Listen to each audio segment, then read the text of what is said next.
This love is ill. I wish that it was different. Don't know what it is that made us so indifferent. We're drifting in the dark. Can we do better? Wish I could rewind back to the start. Can we do better than this? Better. You got me high and drop me low. You got that something I can sip to let go.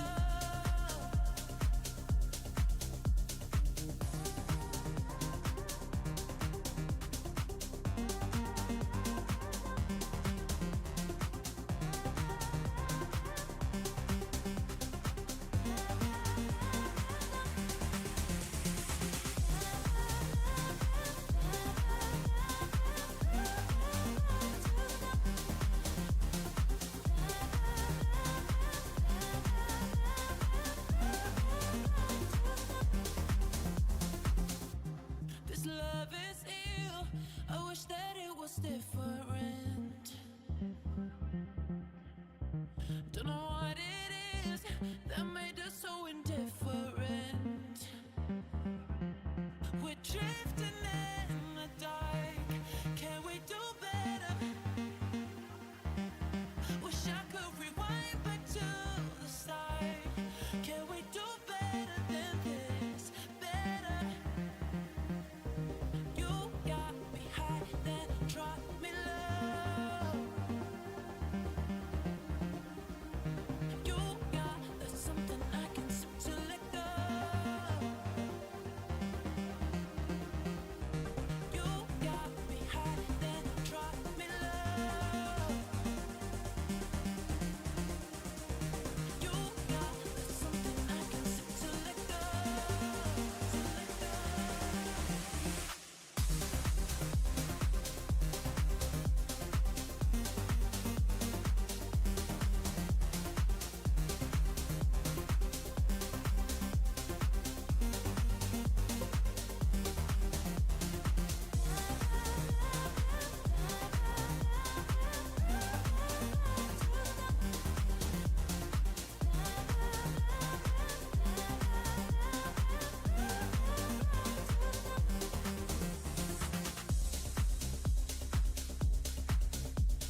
Hello and welcome everyone back to another round of the Virtual Drift Championship. This is round number 4 of season 10 and we're at Indonesia circuit. My name is Craig. With me as always is Tanner. What's up, Tanner?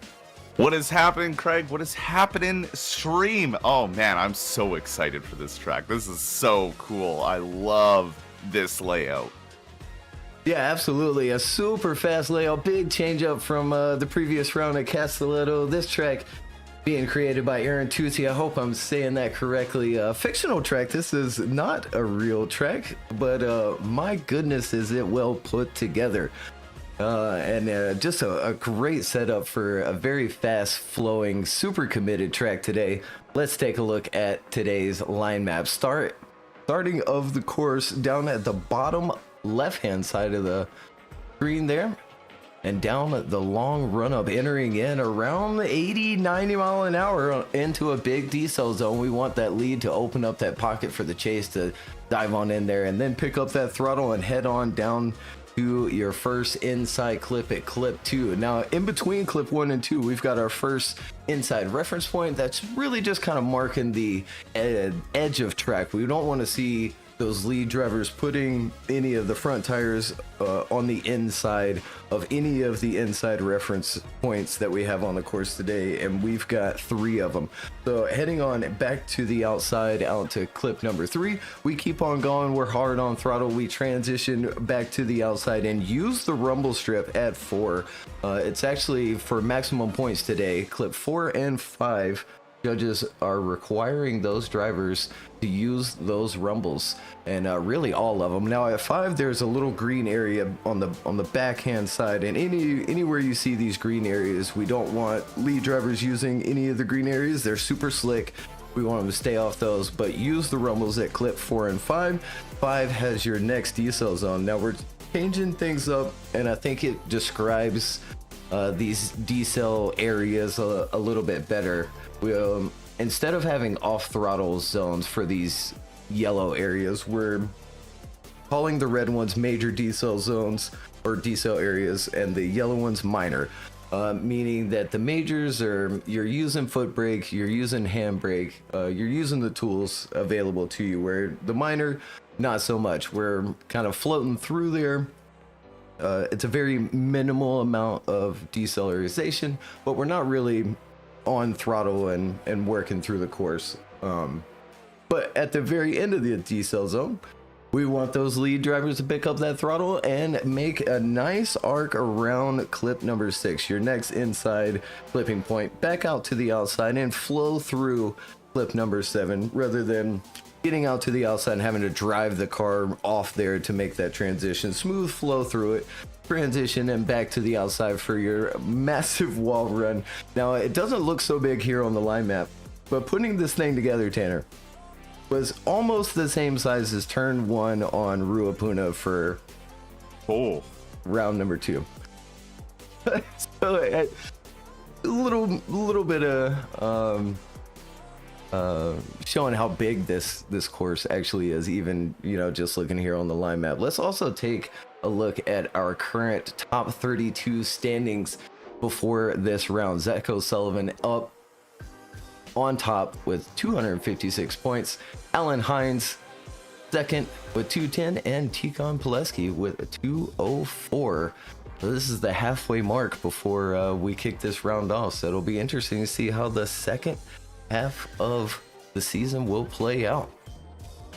Well, it definitely will be, and it's a sad time as he won't be joining us today, Mr. Zach O'Sullivan. We hope all is well. And so now the championship is really up for grabs. Yeah, absolutely. With these 3 rounds left to go, round 4, 5, and 6. Let's go to the start line where Brandon Gardner is there and ready to go.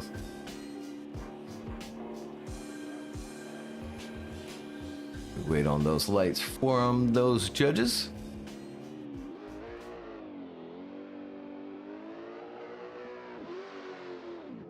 And the lights are on. We're on our way. Brandon Gardner, previous round winner, starting things out for us today here. Round number 4. Nicely done so far through turn number 1. Little bobble there. but getting all out to those rumble strips and a snappy transition down, picking up that throttle. Nice line around that inside clip. Nice and smooth on his transition, and now heading out to the wall where you really just kind of fall into it if you get it right. And look at there, across that finish line, Brandon Gardner.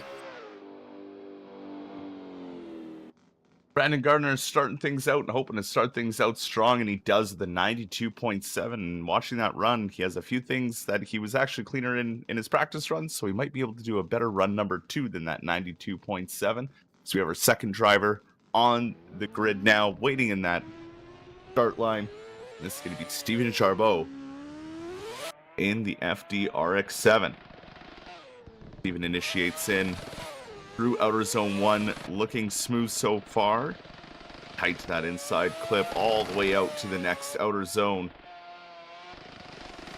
Driving it all the way through, staying pinned on the throttle, letting that rotary engine sing as he comes through maybe a little wide on the next inside clip through the next outer zone, makes the transition, falls onto the wall, keeps it nicely on the wall all the way to the finish. Yeah, nicely done. But as you said, yeah, wide for that inside clip number 2, a clip 6 there, as we want to see those lead wheels right smack dab in the middle of that box. 84.3 on the board for Steven Charbot. On to Darius Ostraka. Darius getting a bunch of practice in, as drivers got the track just yesterday. Again, just 24 hours this season around is what the driver's getting. He's tight to that inside clip. Nicely done so far through turn number 1. Very good transition out to 4. Now heading down into 5. Little bobble there. Picking up that throttle, driving it up to number 6. Very smooth from Darius Ostraka, as we typically see from him, working out to that wall, putting the bumper in it, and across the finish line.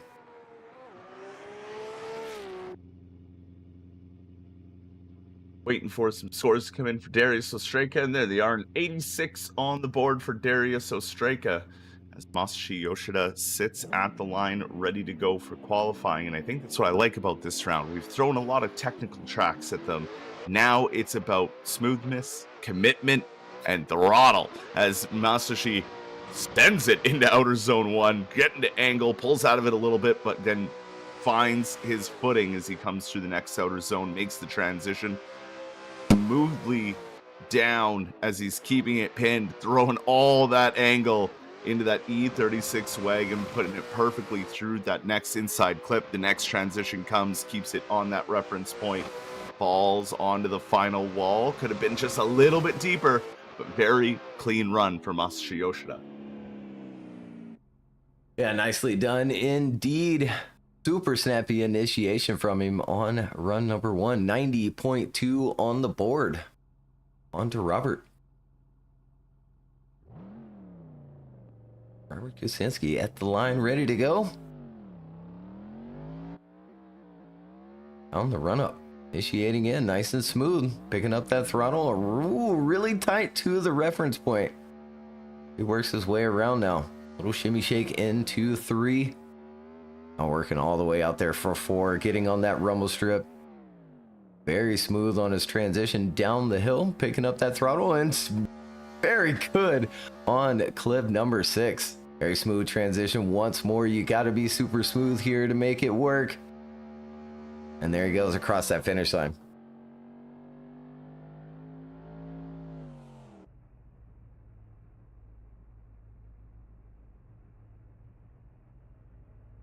The judges will notice the score didn't tally. The scores are in, but we're just waiting for the final answer as they pull the formula and move it over, add it in, and hopefully it does the thing. Solver Elias waits on the line. Robert Kaminski's score does come in. There it is, an 88.3 for Robert's run there. Now we move over to Olivier. Sitting at the line, ready to go. This very fast Indonesian track. Initiates in, gets up one of those rumbles. Looked like it upset him there for just a quick second, but he quickly regained his footing, gets to the next outer zone, makes the transition, gets through outer zone 4 and 5 now. Through the next inside clip, Olivier keeping it nice and steady. Coming to that final outer zone. Falls onto the wall, keeps it planted onto the wall there as he comes across the line. Yeah, leaving 5 a little early though. He chose to stay on throttle for quite some time when he came on down that hill. Caused him to drive out and then use a lot of left foot brake to get him around 6. But it is going to be quite the score if the sheet will do the thing. There it goes, 91.7 on the board for Olivier Blias. Nicely done, Ethan. Down the run up. Good initiation. Driving in for that inside clip. Getting that lead right in the middle of it. Bill's in number 3 now. Nice and smooth out to the rumble, but having to use some left foot brake, a little bit of correction as well to get to 4. Gets 5 nicely though. Around the inside clip, a little bit wide of that center hash. Makes that final transition, working his way out to the final wall. Could be a little bit deeper, but now he's hanging the wing over. And he's across that finish line. Ethan with always a good qualifier, always a good guy. 89 on the board.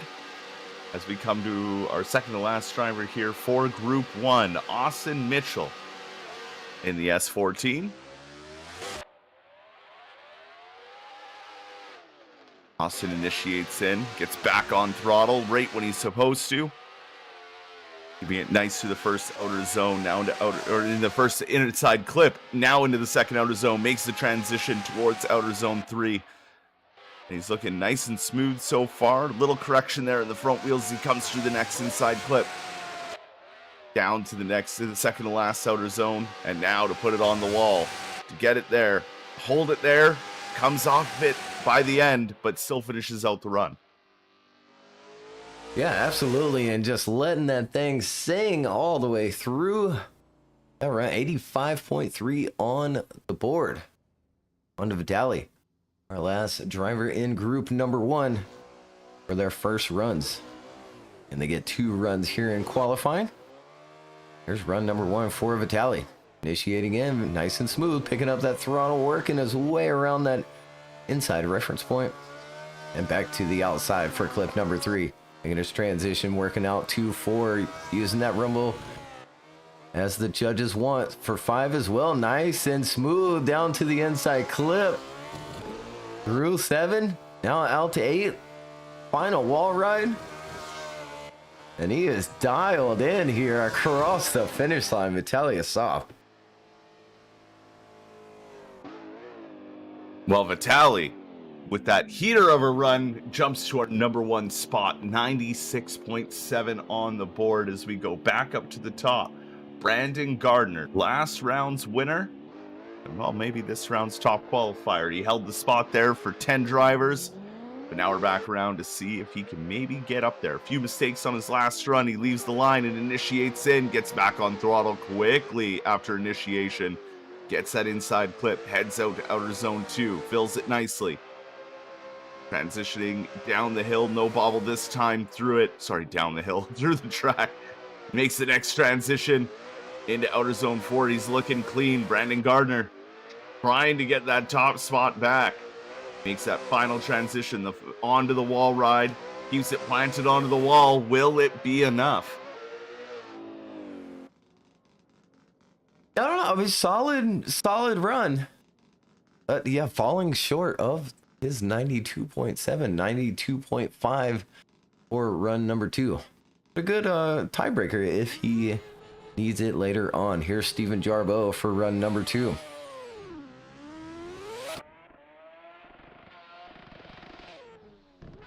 Throwing the RX-7 in, picking up throttle around that reference point. And tight to the inside clip. Filling 3. Nice and smooth on his transition, working out to the outside. He's going to use a lot of the rumble. That's what we want to see. Fast down the hill. Smooth around the inside clip. working out to the outside here. Bumper to the wall and across that finish line. I think that should do it. Better in the 84.3. That'll definitely better that 84.3, a 91.3 now for Steven. Settled in, got rid of those qualifying nerves, really went for it, and it paid off. Now, sitting on an 86, Darius Ostraka wants to improve. Everyone wants to improve. Darius knows he can do it. Through outer zone 1, follows that inside reference point beautifully, grabs the inside clip, fills all of the next outer zone, makes the smooth transition. Not quite up on the rumbles for outer zone 4, but comes through 5 nice. Kind of a bit of a bobble, started going way too close inside, really had to stay on that left foot brake to hold it through as he makes the final transition onto the final wall ride, puts the bumper on the wall for that Supra. Does a good job to finish it out. Will it be enough? No, falling shy, 81.3 on the board for run number 2, so he's going to have to hang on to that 86 and see if that will be enough. We've got just enough over the last 16 qualifying battles requirement. Here's Masashi. Again, snappy initiation. Going to work his way around turn number 1. Filling 3. And nice and smooth out to 4 now. Using a little bit of that rumble. Snappy down the hill for 5. Working his way around the inside clip, but goes wide. On across 7 now. Out to 8. Getting out to that wall. A little correction there right as he gets to the zone. And crossing the finish line. No, it's always going to be a show when Masashi's on track, and a 93 to beat out that 90.2. Very good indeed. Those transitions were wild. Now, sitting on an 88.3, Robert Kavinsky sitting at the line. Run number 2 for Robert. Initiates in. Looks good off the initiation. Drives a little bit over that reference line, but gets the middle of that inside clip. Fills all of outer zone 2. Now make the smooth transition. Try to get up on those rumbles. Uses it just a little bit as he makes the transition to outer zone 5. Throwing lots of speed. Trying to get it to slow down by throwing more angle at it as he comes through outer zone 6. And now the final run to outer zone 7. Doesn't quite get on the wall super early, but manages to hold it there through to the end. Yeah, really dialed in the car looks though, but falling short, 85.3 on the board for Robert Kivsinski. Here's Olivier Blias, run number 2, sitting on a 91.7. Lights are on. He's off for run number 2. Initiating in, picking up that throttle. Nicely done so far here for that inside clip as well, right in the middle. Getting out to 3, maybe a little late though. That transition really far out there, maybe a tad bit early, but nice and smooth down the hill so far. Getting around that inside clip. Out to the wall. Putting the bumper along it. Did he give it a little tap there? Continuing on. Is that enough to beat the 91.7? Well, it definitely is going to be a 93.3 for Olivier. He's got to be happy about that one. What a committed run. Just went for it and threw caution to the wind. Ethan Pikachu sits at the line, sitting on an 89, if I remember right from last round. Made it through the last 16 and made it quite far. So I'm sure he doesn't want to see the last 16 again. Wants to improve. Leaves outer zone 1 in that first inside clip nicely through outer zone 2. Makes the transition down towards outer zone 3 nice and smooth. Carrying a lot of speed here. Using the angle to slow him down on the left foot brake. So it means he doesn't quite fill outer zone 6. Comes to outer zone 7. Gets that FD on the wall. Hangs the wing over it just for a moment as he finishes out the run. Yeah, will that be enough to better the 89 that he currently has on the board? And it is 91.8 for Ethan Pitrical.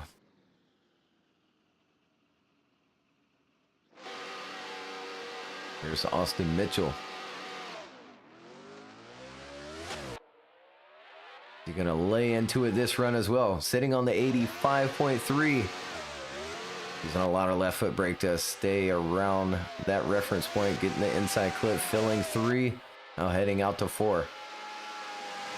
Using just a little bit of that rumble. Transitioning down, using all of it for 5. But goes wide of 6. Grabbing 7 now. Good transition out to 8. Holding that angle, getting out to the wall. Maybe just a tad late. What a strong run.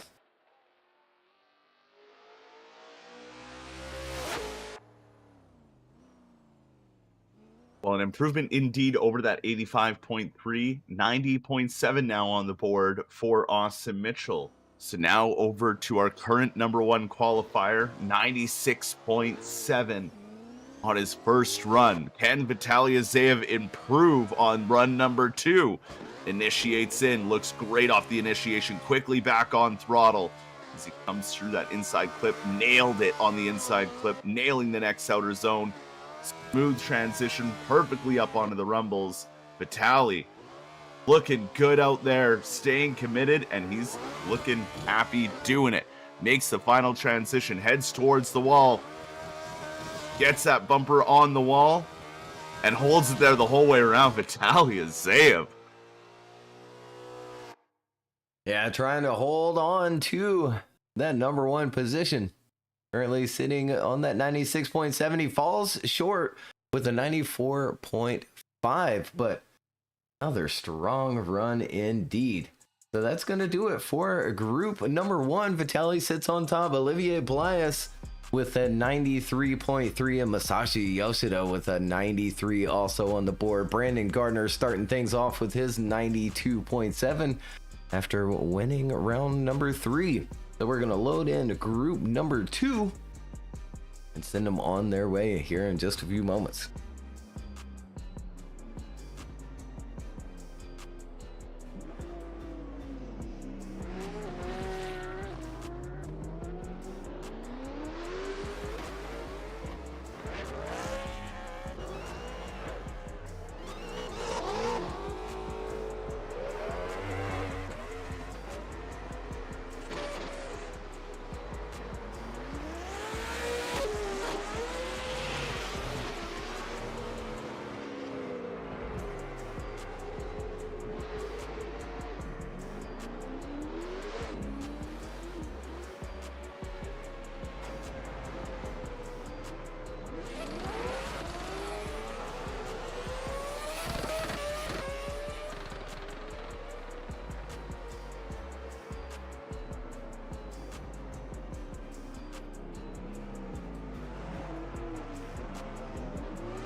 All right, as we see those cars disappear, judges giving the last call, sending people back to the pit. We're going to bring our next driver to the line, Brett Wolford. I believe. Oh, excuse me. I was scrolled too far down. It's going to be Cameron Mustard coming to the line.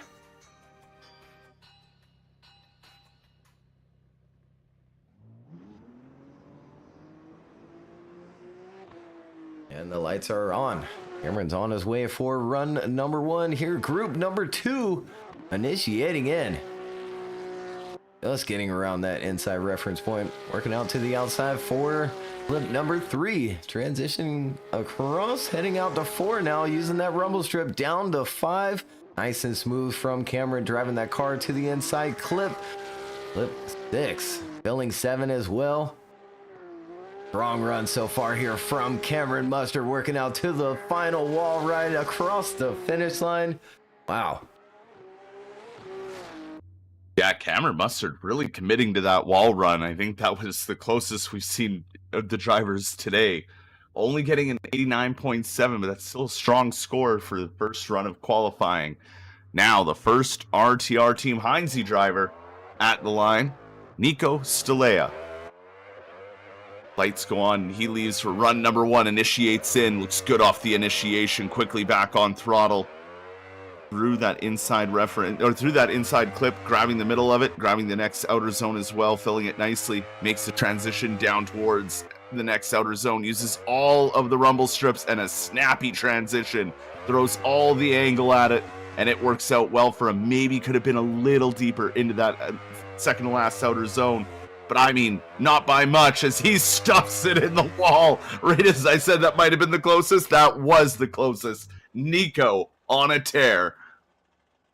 Yeah, Nico going crazy. The purple looking crazy here at night. Nico with the 95.7. So falling just 1 point shy of Vitali. If he can get it done for run number 2, or, well, Dyshawn Reeves take the number 1 spot. Going up back in the Corvette. I'm in the purple livery and looking good. Initiating in. Getting out to 3, using a little bit of foot brake. Now working out to 4, using that rumble. Good transition down, nice and a little slow on it. Left the outside, maybe a little bit soon. Has to work his way around. Inside clip number 2, and back out to the wall. A little bit of foot brake, burying the bumper in, and finishing run number 1.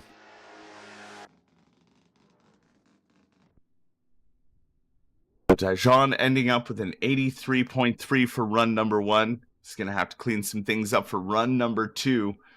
Braden Swan sitting at the line.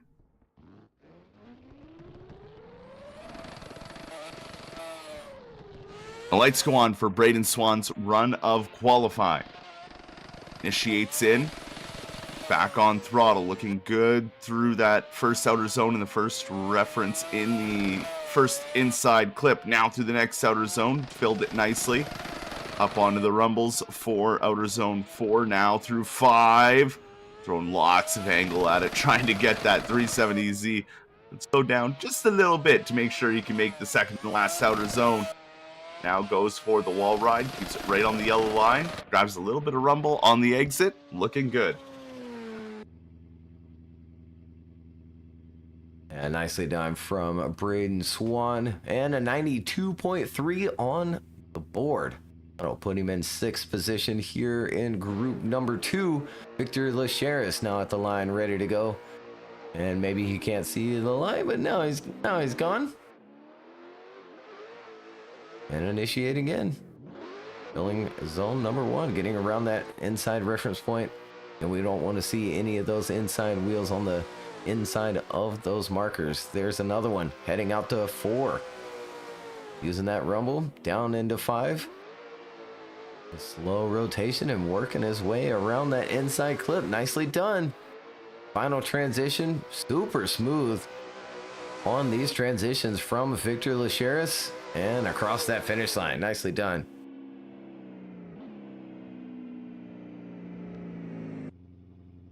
Victor ending up with a score of 90.3 for run number 1. A lot of people getting into the 90s now. Simon Sandman sitting at the line.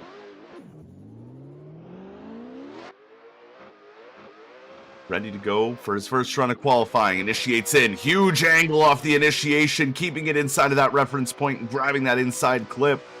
Simon Sandman. Wow, as he comes through the next transition. Gets up onto the rumble to that next outer zone. Now makes another snappy transition, throwing lots of angle. Just going a little bit wide of that inside clip, but holding it together as he comes to the next outer zone. Gets ready for the wall ride. Puts it on the wall. Stuffs it in the wall. Finishes out the run, Simon Sandman.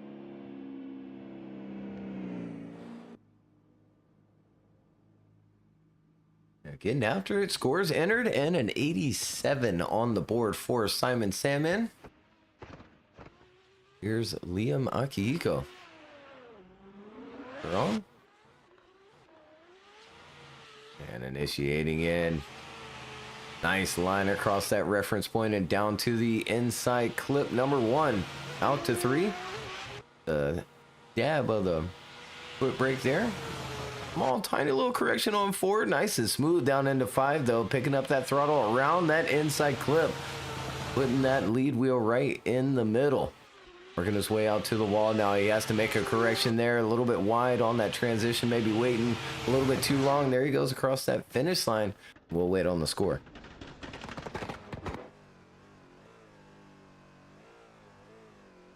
So a 92.5 for Liam Akihiko's first run.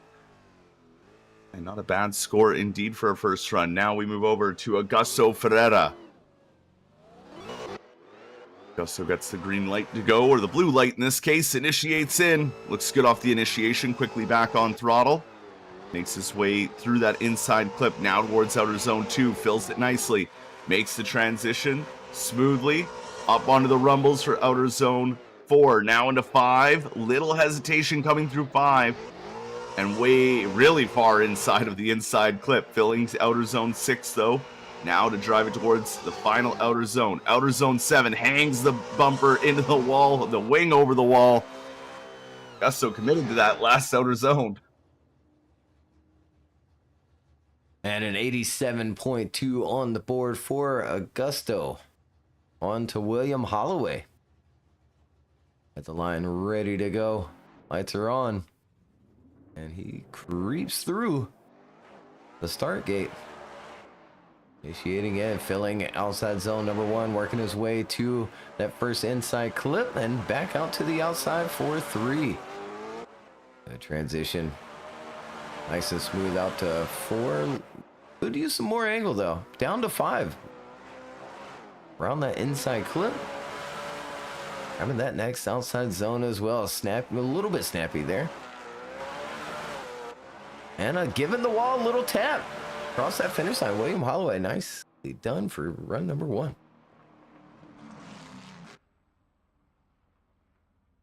William Holloway staying committed. 90.2 on the board. So we come to our last driver for Group 2 before we go back up to the top and run him again for run number 2. Brandon Patrick sits at the line.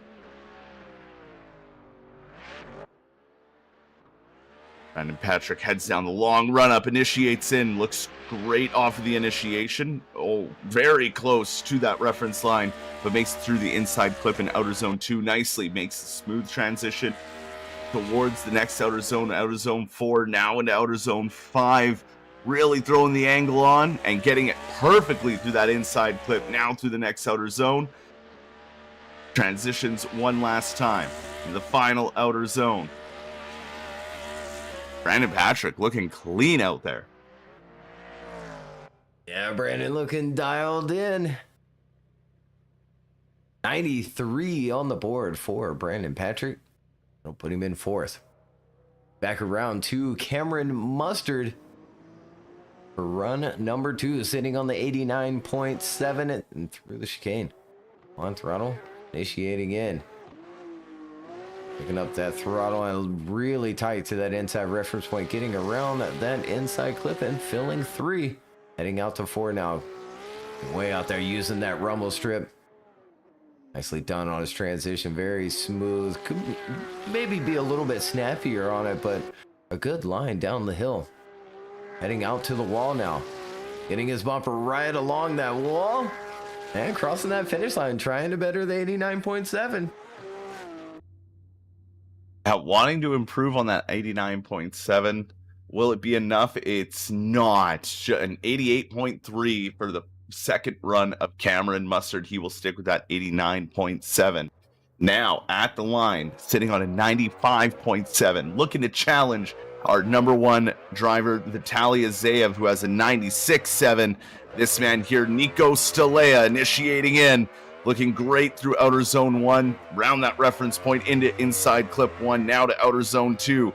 Makes the transition up onto the rumbles through outer zone 4. Nico tearing it up out here as he comes through that inside clip and through the next outer zone, filling it nicely. One more to go as he comes into the wall ride, puts the bumper almost through it, and right to the line, Nico. Yeah, nicely done from Nico. 95.7 currently on the board. Will that put him in that number one position? And a 97.2. Now the number one position here for round number 4 here in Group 2. Daejeon ready to follow it up. Currently with an 83.3 on the board. And down the straight. Good initiation, but making quite the corrections there around turn number 1. Heading out to 3 now, filling 3. And nice and smooth out to 4.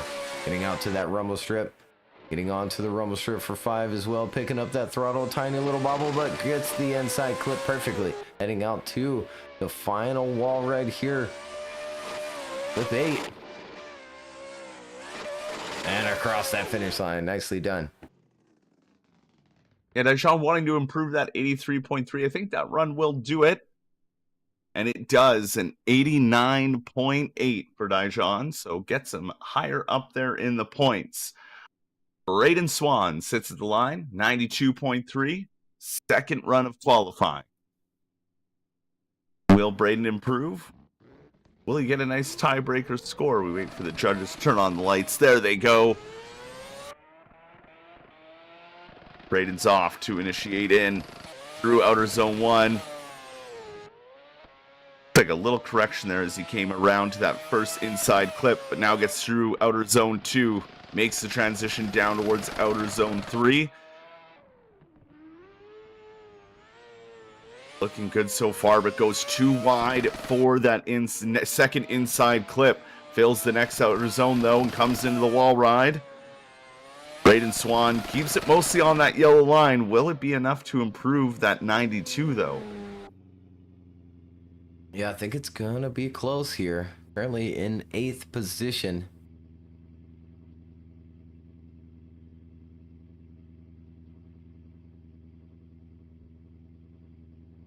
And an 84.8 on the board. Victor Delachera now at the line ready to go.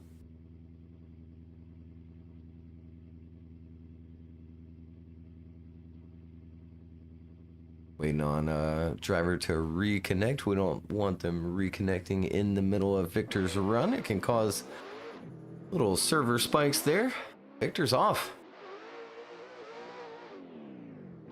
Throwing that car in, but making a large correction there for turn number 1, getting around that inside reference point now to an inside clip.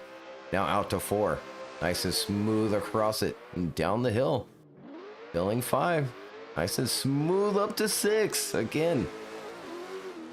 Filling 7. Good on his transition. Nice line out to the final wall right here. And across that finish line. Nicely done.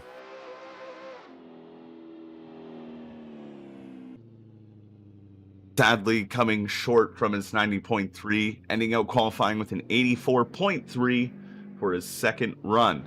Sitting on an 87, Simon Sandman gets the light to go for run number 2 of qualifying. Simon initiates in. Looks good off the initiation. Maybe a little bobble there as he came through that reference line. But gets through the inside clip in the second outer zone nicely. Now towards outer zone 3.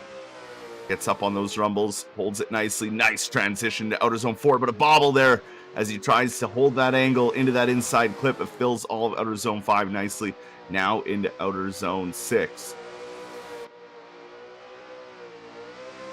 Holds it nicely through outer zone 6. Will that be enough to improve his 87? I think it might be.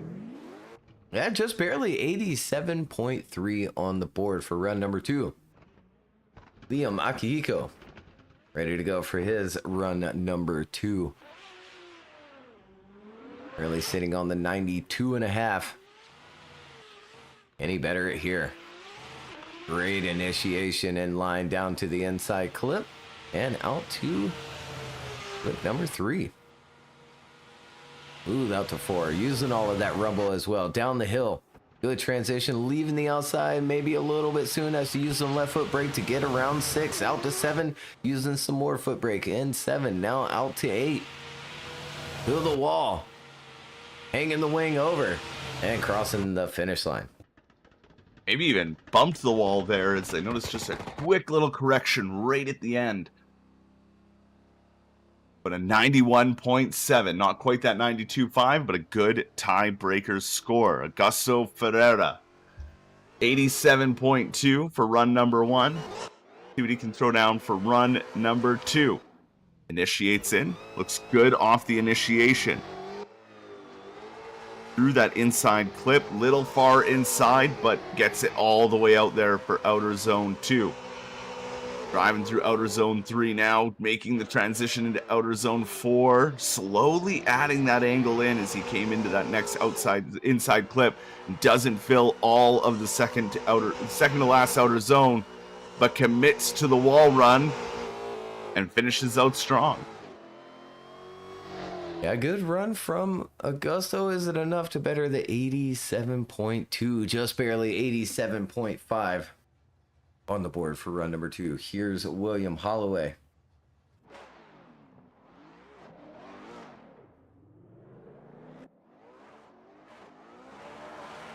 Looking to initiate in.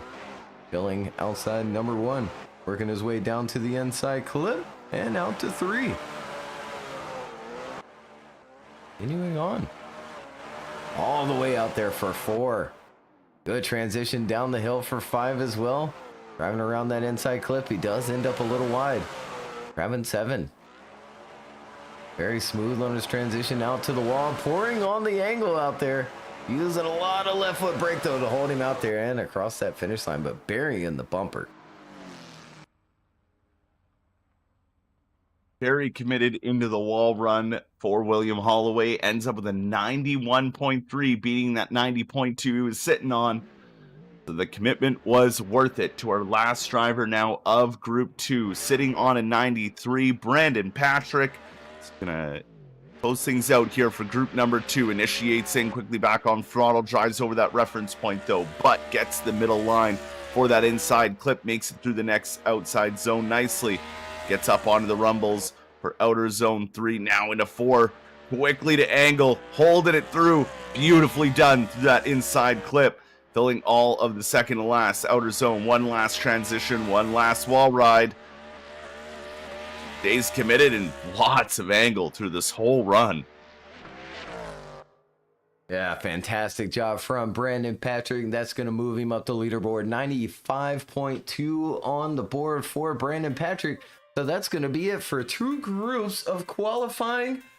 And we've got some scores on the board already. Nico Stelea sitting on top with a 97.2. Vitaly Assaw with his 96.7. Brandon Patrick with a 95.2 to round out your current top 3. Again, after 2 groups of qualifying. So we're going to take a short break, restart the server, get our next 3 groups of qualifying in and over. We'll see you here in just a few minutes.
All right, and we are back with round 4 qualifying here at Indonesia circuit.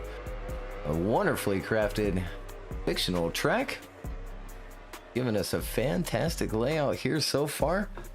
If you're just now joining us, there is the current top qualifiers. Nico Stalea sitting on top with a 97.2, Vitali with a 96.7, Brandon Patrick with his 95.2. Group number 3 is now on the server, getting a couple of practice runs in. Before we send them off, we've got 5 groups of qualifying today before we head on into our last 16 qualifying battles. The last call from the judges will go on down to our start line, where it should be Brett Wolford coming to the line here in just a few moments. Kick things off. Although I'm not seeing. Yeah, you get to. Oh, there he is. There he is. I was watching He's his. joining. I was watching his practice, and he all of a sudden went straight into the wall and then immediately disconnected. So I wonder if he was having an issue and Oof. reconnected, and hopefully that doesn't give him any jitters for run number 1. Yeah, maybe he says something ain't right here. And we're missing a Jonathan Simpson as well. Joko Design himself. Missing him from the server, seeing a little gap in the list of names there. But Brett Wolford now at the line, ready to go for his first run. Qualifying here for round number 4. Lights are on. Down the straight. Throwing the Mustang in. Getting around that reference point and down to the inside clip, and now back to the outside for clip 3. Transitioning smooth out to 4. Down to 5. Nicely done. Very smooth down that hill. When you get it right, things just happen, and he picks up that inside clip. Heading out to the last and final outside zone now. Getting out there a little shallow. We want to see him further out there. But nicely done. Yeah, Brett Wolford just coming a bit shy of the second to last outer zone, and then the last outer zone as well. Still ends up with a 92.8 on the board. And now you're not seeing double. This is now Alan Hines. Team Heinze RTR Mustang. Back-to-back RTRs here for group number 3. Initiates in. Looks good on the initiation through outer zone 1 and nails the inside clip all the way through outer zone 2. Makes the transition around that reference point. Gets up on the rumbles. Looking beautiful out here as he makes that transition look easy in the RTR Mustang. One last transition to go. One last wall ride to go. Alan Hines puts it onto the wall. Follows it all the way through. And nicely done from Alan Hines. Waiting on those scores to come through. And it is a 96.5. So we're going to... Jonathan Simpson not making it for his qualifying runs. Hopefully everything's all right with him. We're moving on to Victor Alves. At the line, ready to go. That's turn blue. Off for run number 1. Snappy initiation. Driving down to the inside. Really far on the inside for that first inside clip. Transitioning out. A little bit tight to that one as well. That reference point. Down the hill though. All the angle. Basically backwards and grabbing the inside clip. Filling 7. Snappy transition to head to the wall now. Hanging the wing over it. And there he goes, finishing out a solid run. Yeah, Victor Alves with all that angle even had to make quite a big correction too coming into that last inside clip. But it still paid off for him. 92.2 on the board as we move over to Marcus Lundqvist, Mr. Pink Drifter himself. See what he can do here in Group 3 of qualifying. Initiates in. Looks good on the initiation through outer zone 1. Drives through that reference mark though and very far inside to the inside clip.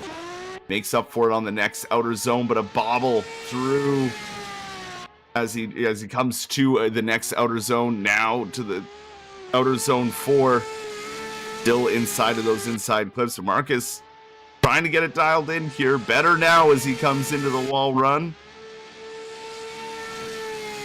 Not a shabby run from Marcus Lundqvist himself. Yeah, we'll wait on the score to come through.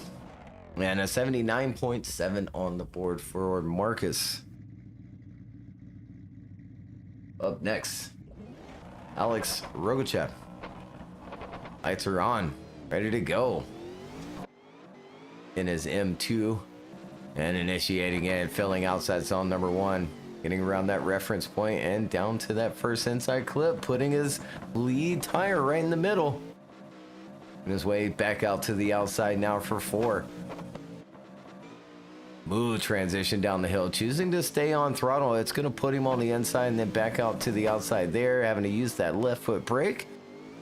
And now to the outside for that final wall right here. Crossing that finish line. Nicely done from Alex. Yeah, I almost didn't think Alex was going to make it through that inside clip, but he managed to pull it off. 91.7 on the board for Alex Rogachev. Next up to the line, Nick Hang. In that beautiful Cosworth Sierra. Initiates in. Good off the initiation, quickly back on throttle through the first inside clip. Looking good so far into outer zone 2. Makes a smooth transition down towards outer zone 3, nicely up on the rumbles. Transitioning to outer zone 4, lots of angle, holding it, gets through beautifully. Just a little off of that middle line, so that's almost perfect. You see him come into the final outer zone now. Really putting it on the wall. Nick Hang. Yeah, and look at the excited about that one. 97.2. He definitely should be. That's going to put him in that number 1 position, at least tied for it for now. On to our next driver, Jordi Lopez. The chicane and ready to go for run number 1. Smooth initiation. And a little bit lazy on the throttle pickup there. Goes wide of the inside clip, but grabs clip number 3. Heading out to 4 now, using that rumble strip. Nicely done on his line there. Snappy transition, but drives off the outside really soon there. Has to work his way around that inside clip number 6. And now heading out to that last and final outside zone. Hanging his wing over the wall there. Crossing the finish line.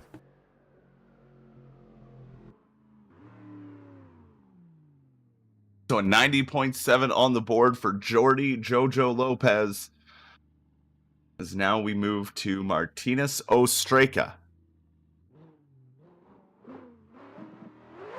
Martinez at the line, ready to go for the first run of qualifying for him. Initiates in. Very aggressive initiation. Nicely done through that inside clip. Now he drives towards the next outer zone. Filling it nicely. Makes the transition, gets up onto the rumble through outer zone 3. Now quick transition to outer zone 4, maybe leaving it a little early, which puts him inside on that inside clip. Grabs outer zone 5, now down towards outer zone 6. Slowly makes his way to the wall, but doesn't quite get there.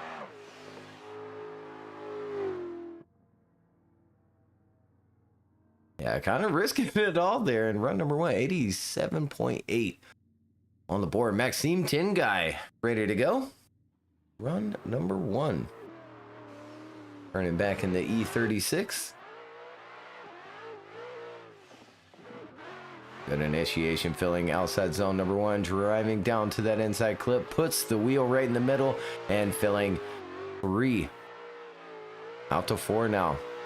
Want him to use all of that rumble, and he uses quite a bit of it. Uses it all there for 5, and gets around that inside clip. Good line there. 7 as well.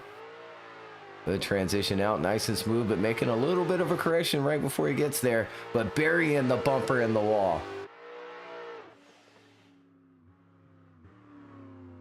Maxime Tinguy ends out with a 94.7 for run number 1, and he rounds out the first runs of Group 3. So we go back up to the top. Brett Wolford at the line, 92.8 on the board. The lights go on. Let's see what he has in store for run number 2. Initiates in, gets back on throttle through outer zone 1. Holding it nicely through that inside clip and filling all of outer zone 2. Now towards outer zone 3, drawing a nice line through outer zone 3 as he makes the transition into outer zone 4. Gets through that inside clip, goes a bit wide for the inside clip, but makes it through outer zone 5. Now into outer zone 6, puts it on the wall. Brett Wolford finishes out his runs of qualifying. We'll see what that score ends up being. And a solid one, a 95.8 on the board for Brett Wolford. That's going to put him in 5th position. Here's boss Alan Hines, 96.5 currently on the board and sitting 4th. On his way down to the inside clip. Out to 3 now. Smooth on his transition, working out to the outside and using all of that rumble. Now down to 5 and weird on his angle down the hill. Be a little bit careful about it. He gets around the inside clip, now heading out to that final wall right here and putting his bumper into it. Oh, goodness gracious. Makes it across that finish line, but not without that correction. I don't know how he held on to it, but run number 2 ends up with a 91.3 for Alan Hines as we move over to Victor Alves, sitting on a 92.2. That number 1 spot is not safe as they come through. Just going right on to that reference line, but grabbing the inside clip beautifully right in the middle. Little bobble there coming towards outer zone 3. Now the transition into outer zone 4. Lots of angle thrown. He Hail Married it into the next inside clip, and well, it worked well as he grabs outer zone 5, now into outer zone 6. Not as deep into the wall as Victor Alves would have wanted to be, but that was some rotation. Yeah, ending up shy and definitely a lot of rotation, but a little bit of over rotation, leaving that outside quite early for outside number 7 and having to use some massaging to get around that inside clip as is at the line ready to go. 79.7 currently on the board. Down the straight. Big initiation, but an over rotation indeed. Has to make a correction to get around turn number 1. All the way out there for 3. And now working his way out to 4. Just getting onto that rumble strip and over rotating down the hill. Grabs that inside clip. And heading out to the wall. Coming up a little bit short, but working it out to the outside. And there he goes, finishing out run number 2. Yeah, Marcus wanting to improve on that 79.7 doesn't manage to do so. 75.2 for run number 2. Now at the line, sitting on a 91.7, Alex Rogachev.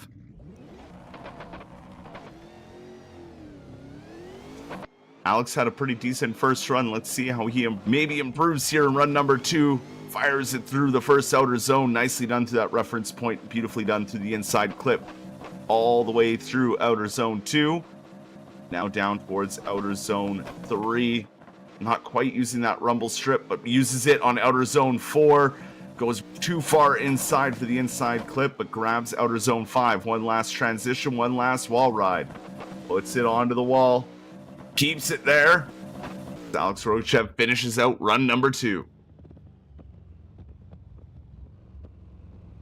And an 89.8 on the board. Oh, hang on to that 91.7. Out of Nick Hang, 97.2 currently on the board. This will be for first place here in qualifying. Here in group number 3, working his way out to lip 3. The transition, nice and smooth out to 4. And down the hill. Moves once more. Around that inside clip.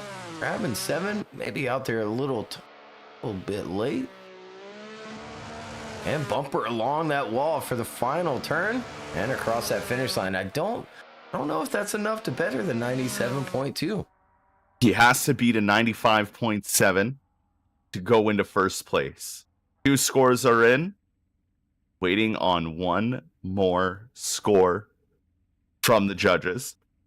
And that's a 97.3 for run number 2. Nick Hang becomes your new top qualifier here for round 4 as we move over to Jordy Jojo Lopez. Sitting on a 90.7. What an impressive run from Nick, though, as we come through the first outside zone through the reference point, goes wide for the inside clip, but makes all of the next outer zone work as he comes through outer zone 3 and 4 now. Jordy looking smooth here, grabs that inside clip nicely through outer zone 5, now towards outer zone 6. A bit of left foot brake to try and get it up onto that wall, but he gets it there and holds it to the finish. Yeah, currently sitting on that 90.7 and trying to better it. And falls shy 88.3 for run number 2. Darius Martinez. Back at the line, 87.8 currently on that board. Throwing the car into turn number 1, using some left foot brake to stay outside of that reference point, grabbing that inside clip and out to clip number 3, making that transition and heading out to 4 now. Little shimmy shake heading out there, transitioning down the hill and leaving the outside quite early there, but gets around that inside clip, using some foot brake to get out to 7. Heading out to the wall here. It'll be a tad bit deeper. There he is across that finish line. It might be just enough to improve that 87.8, and it is by 0.2 of a point. 88 now on the board for run number 2 for Martinez Ostreka as we come to the end of group number 3, sitting on a 94.7 and sitting at the line, Maxime Tingai. Can't challenge the number 1 spot, but let's see what he can do for run number 2. Throws it into outer zone 1, follows that reference line very closely. This comes to that inside clip now into outer zone 2, makes the transition towards outer zone 3, doesn't quite get up on the rumbles, really throws it in for outer zone 4, had to make a big correction there, goes too far inside for the inside clip, and not filling quite all of outer zone 5. Now into outer zone 6, gets it on the wall, beautiful angle through the wall, but I think the mistakes in the last few might hurt him just a little bit. Yeah, sitting on that 94.7, falling at just by 92.2 on the board. So there is 3 groups of qualifying. And Nick Hang sits on top with a 97.3 on the board. Nico Stalea right behind you with his 97.2. And Vitaly Asov 96.7 to round out your current top 3. After 3 groups of qualifying, we're loading in group 4 now. And they'll get a couple of practice runs in before we send them off.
All right, that last call being given from those judges.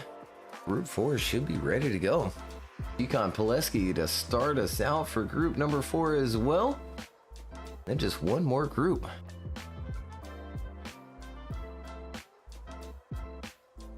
And Nick Hang sitting on top if you're just joining us. Nico Stalea in that second position. Vitaly Asov in third.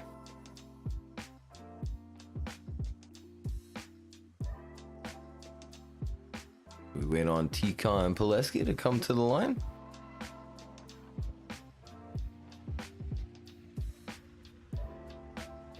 There he is, ready to go. Lights are on.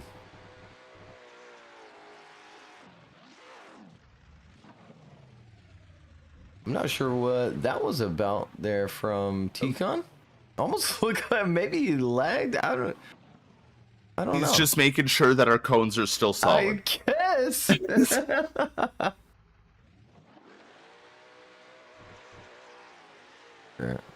Tungsten steel cones. Tikhon Pileski off for run number. What in the world is going on with Tikhon? Oh no. He's out here hitting random walls. Oh no, poor Tikhon. Yeah, I'm really confused as to what's going on with Tikhon right now. Yeah, he just did his practice laps and he looked fine, and now all of a sudden he's getting leg. He's back at the line. I think that's Yakulovich. Yeah, it's Yakulovich. Yeah, the same cars. Yeah, they're gonna confuse me. They do this. But Vladislav Yakulovich. Let's see if he manages to get through.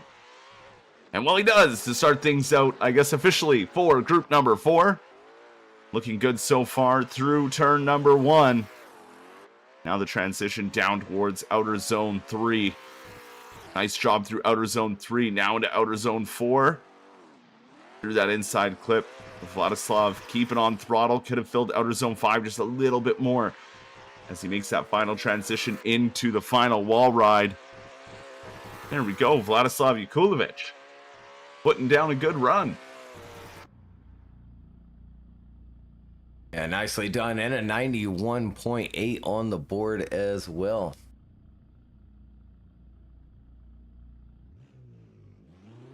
Ernestes now at the line, ready to go. On the straight.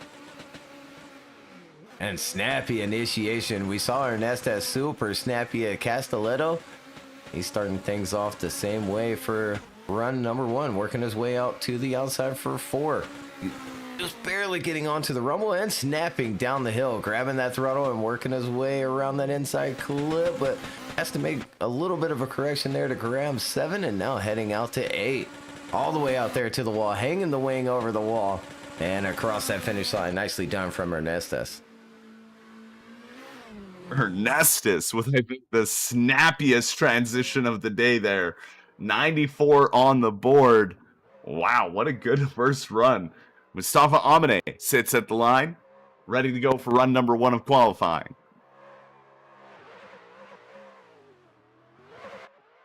Coming back to us in that IS 300. Beautiful car. Initiates in. Looks good through outer zone 1, following that reference point through that inside clip, holding left foot brake for quite a while as he comes through outer zone 2. Now through outer zone 3, not quite to the rumbles, as he really throws it in for outer zone 4, but had to make a huge correction to get it to work for that inside clip.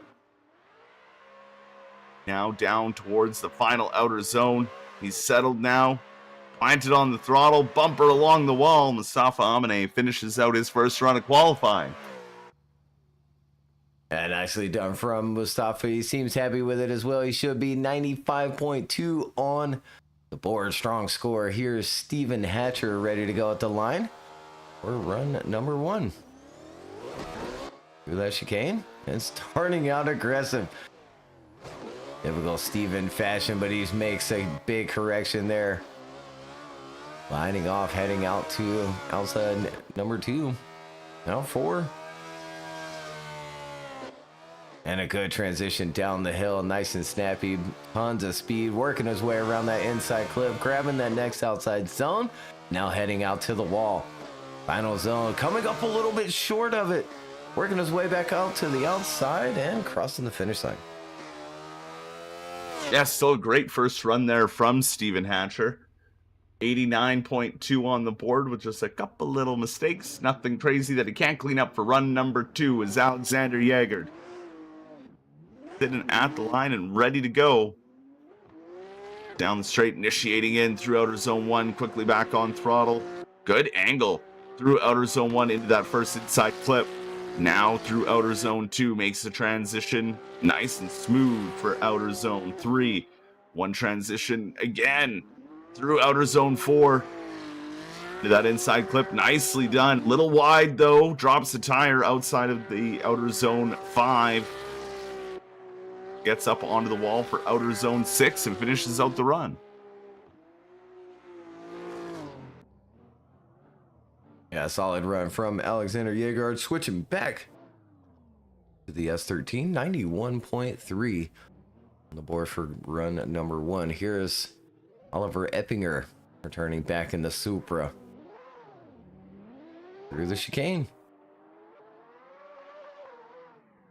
Throwing the Supra in, picking up that throttle. Little tiny bobbles there, really tight to the inside, but grabbing that next outside zone. Heading out to 4 now, getting out to the rumble just barely and heading down the hill. Tons of angle. Getting around that inside clip and grabbing that next zone. Back out to the outside. Hanging the wing over the wall as well. Oliver Eppinger locked in here across that finish line.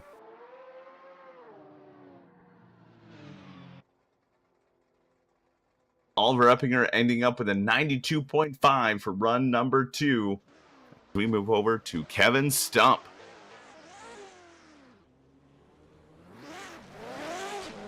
Seems like the drivers are getting a little more cautious of those cones as we go through the day.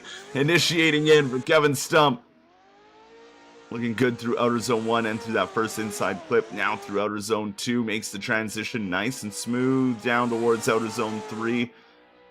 Now for outer zone 4. Lots of angle. Gets that inside clip nicely though. Through outer zone 5. Filling all of it. Maybe even going a little wide of it. Makes transition back over to outer zone 6. Touches the wall. But it doesn't upset him as he comes through the finish line. Yeah, giving it just a tiny little tap there. A solid run. Look at there. 91.7 on the board for Kevin Stump. David Lasco now at the line, ready to go for run number 1 for group 4. One more group after this one. Initiating in, almost a little late from David, but he makes it work. Grabbing that inside clip. And heading back out to the outside for 4. Long outside zone, down to 5. Little shimmy shake there. And grabbing that next outside zone. Heading back out. The final one along that wall, and then once more hanging the wing over it and finishing out run number 1.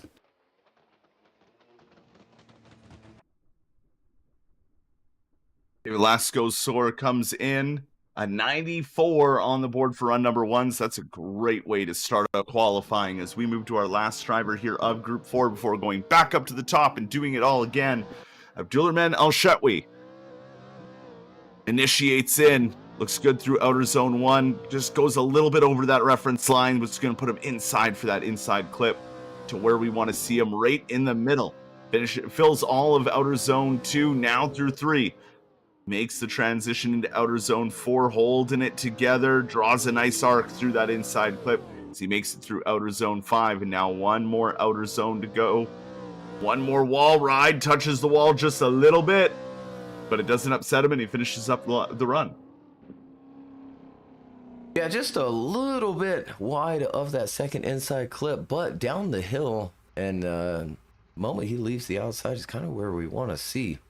Nicely done. Just couldn't get that car gripped up, get back to the inside. But here's T-Con. Hopefully he's got everything sorted. Gonna take his time through that inside. Out down the straight, initiating in. Everything looks fine. He does look cautious, and I don't blame him. Grabbing that inside clip, heading out to 3 now. Making his transition across, heading out to 4. Using that rumble, nicely done from T-Con down the hill now. Leaving that outside just a little bit early. We want to see him use that rumble really kind of all the way down, but he makes it look very smooth heading around that inside clip. Back out to the outside and across that finish line. T-Con. 95.3 on the board. Oh, it would have been great to see you have 2 runs in a row, see what you really could have done. But that is the name of the game. Vladislav Yakulovich at the line, 91.8 on the board. Second run of qualifying. Initiating in. Looks good through outer zone 1. Keeps it nice and tight to that reference line and through that inside clip. Filling all of outer zone 2. Now towards outer zone 3. He's looking really good here as he makes the transition to come to that inside clip. Through outer zone 5. And now for the final wall run. Vladislav. Yeah, wow. Planted on the wall. Looking good. Yeah, nicely done from Vladislav. A 93.5 on the board for his second run. Here's Ernestes. Run number 2. Currently sitting on the board with a 94. Big initiation, but over rotates, has to make a correction and work around that inside clip. Down to 3 now. Back out to 4. Little shimmy shake heading out there though. Making this transition down the hill. Not as snappy this time. Around that inside clip. Out to the final outside zone here. Trying to be snappy everywhere again. Hanging that wing over. Nicely done from Ernestes. Is that enough to better the 94? I think it just might be, and it just is, a 94.8. That's a very good score from Ernestes. Now sitting on a 95.2, the next driver to the line, Mustafa Amine.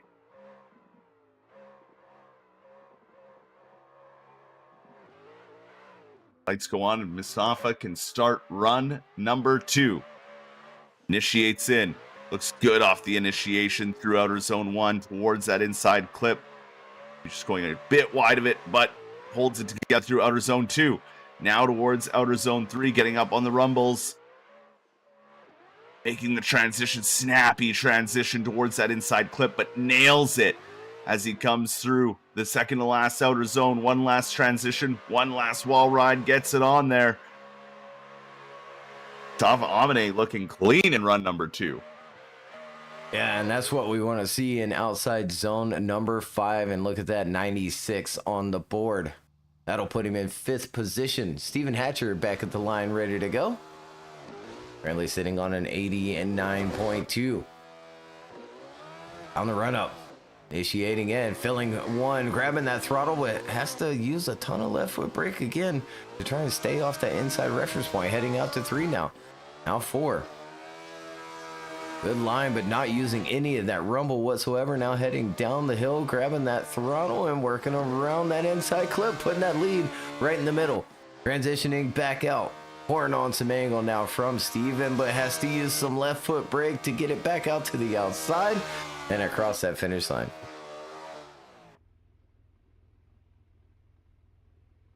So Steven Hatcher ends qualifying with an 85.5 and a high score of an 89.2. Move over to Alexander Yegard, sitting on a 91.3. Initiating in, looking good through outer zone 1. Following that reference marking, nailing the inside clip. Come through outer zone 2, makes transition towards outer zone 3, starting to pour on the angle through outer zone 3 for his transition into outer zone 4. That's going to put him way inside. He left it way too early. Tried to do a big commitment run, and sadly it didn't pay out for him as he goes into the wall as well, and into the wall again. Not the end of qualifying Alexander Yegard wanted. Yeah, trying to make it look cool down the hill, but you know that's why there's a decel zone there, so you can carry that outside line further before leaving the outside. That rumble all the way down. And around that inside clip, 64.7 on the board. Oliver Eppinger back at the line, ready to go. 92.5 currently on that board. Through the chicane and down the straight. They're on the super end. Really tight to the inside reference point, but gets around that inside clip and out to 3. Oh, down the power alley. Up onto that rumble and down the hill for 5. Didn't quite hold that outside line. Once more filling that next outside zone though. Now heading out to the wall. There it is, that wing. Right along it and across that finish line.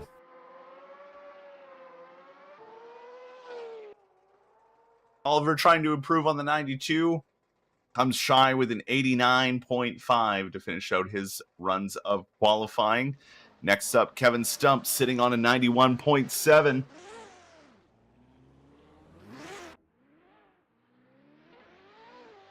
Kevin Stump initiates in through outer zone 1, looking good. Quickly back on throttle through that reference point. A little wide, though, for inside clip 1 through outer zone 2. Quickly transitioning towards outer zone 3. Now into outer zone 4, carrying lots of speed. Using that angle, goes wide of the inside clip 2. But grabs outer zone 5 nicely.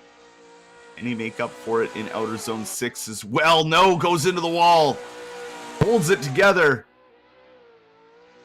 But Kevin Stump finishes out qualifying.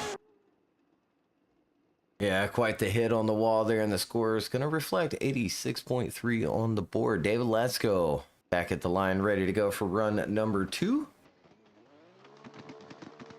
He's sitting on that 94.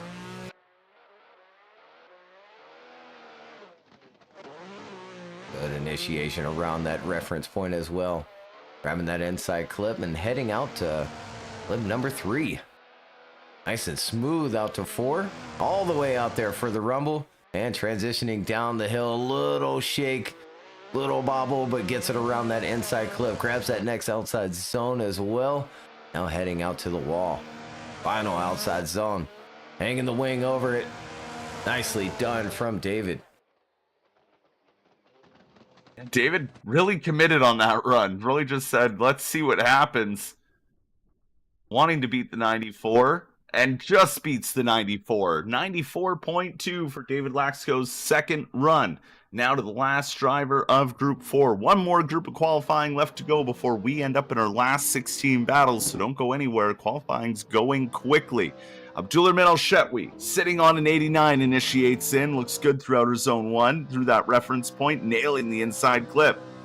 Getting all of outer zone 2, makes a smooth transition towards outer zone 3. Getting up onto the rumbles, now for outer zone 4 to the next inside clip. Nails it. Good job from Abdulrahman Al-Shetwi as he comes through. Makes that final transition, the final wall ride. Looks a lot more settled here for run number 2. Abdulrahman Al-Shetwi finishes out group number 4. Yeah, trying to better the 89, and he does. Strong score, 94.2 on the board for run number 2. So that's going to do it for group number 4. Group 5 will load on into the server, and Nick Heng still sits on top with a 97.3. Nico Stalea sitting in the second position, 97.2, and Vitaly Asov with his 96.7. Let's take a look at that current cutoff score for making it into the top 32 tomorrow. So again, we do a last 16 qualifying battles just after this. What it is those top 28 qualifiers are locked into top 32's main event tomorrow. But from 29 through 44, those drivers are slotted into a 16 driver bracket, and they'll battle it out for the last 4 positions of that top 32.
Last call being called from those judges.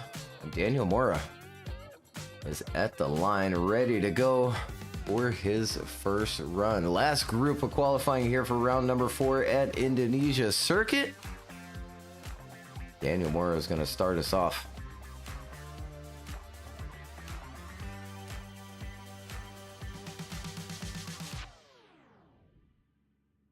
Waiting on those drivers to reset back.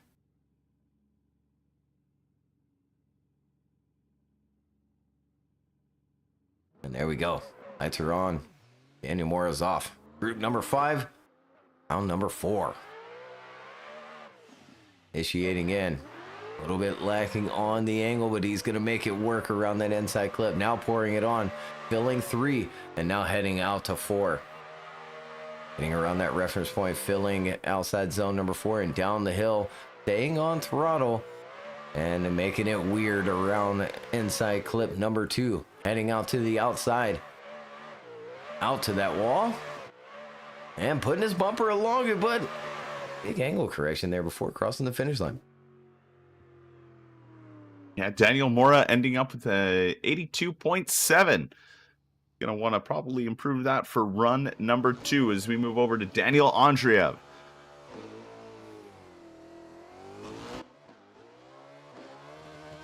Daniel initiates in. Looks good off the initiation, but over rotates, almost backwards entry. Catches it and makes it work through the inside clip. Now through outer zone 2. Draws a nice line towards outer zone 3. Makes the transition now to outer zone 4. And holds it nicely through that inside clip. Through outer zone 5. Last transition here. Onto the wall ride for Daniel Andreev. Looking good. That big mistake might hurt him. And several drivers choosing to try and stay on throttle through that big decel area, and I don't think I've seen it pay off for really any of them there. He has to make his decel way later in the turn and didn't quite make it to that inside clip, at least the line that he should be taking around it. So a 90.8 on the board, one and at the line ready to go.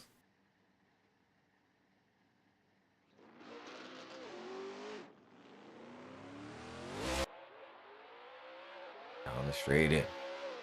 Creating and filling 1. Using some left foot brake, but keeping it smooth. Having that inside back out to the outside. On and locked in here into 4. Using all of that rumble. Good transition down. Nice and smooth here up to the inside clip. And grabbing that outside 7. Heading out to the last and final wall here. Bumper along it. And nicely done across that finish line. Wanted. Juan Jorquez finished out his first run of qualifying with a 94.7 as we move over to Lucas Pasquini.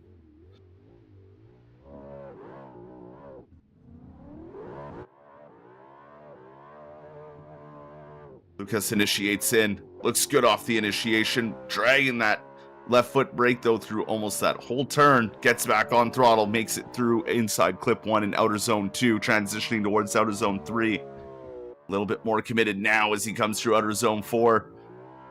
Goes too far inside though, almost takes out that inside clip, which isn't going to make him fill all of outer zone 5.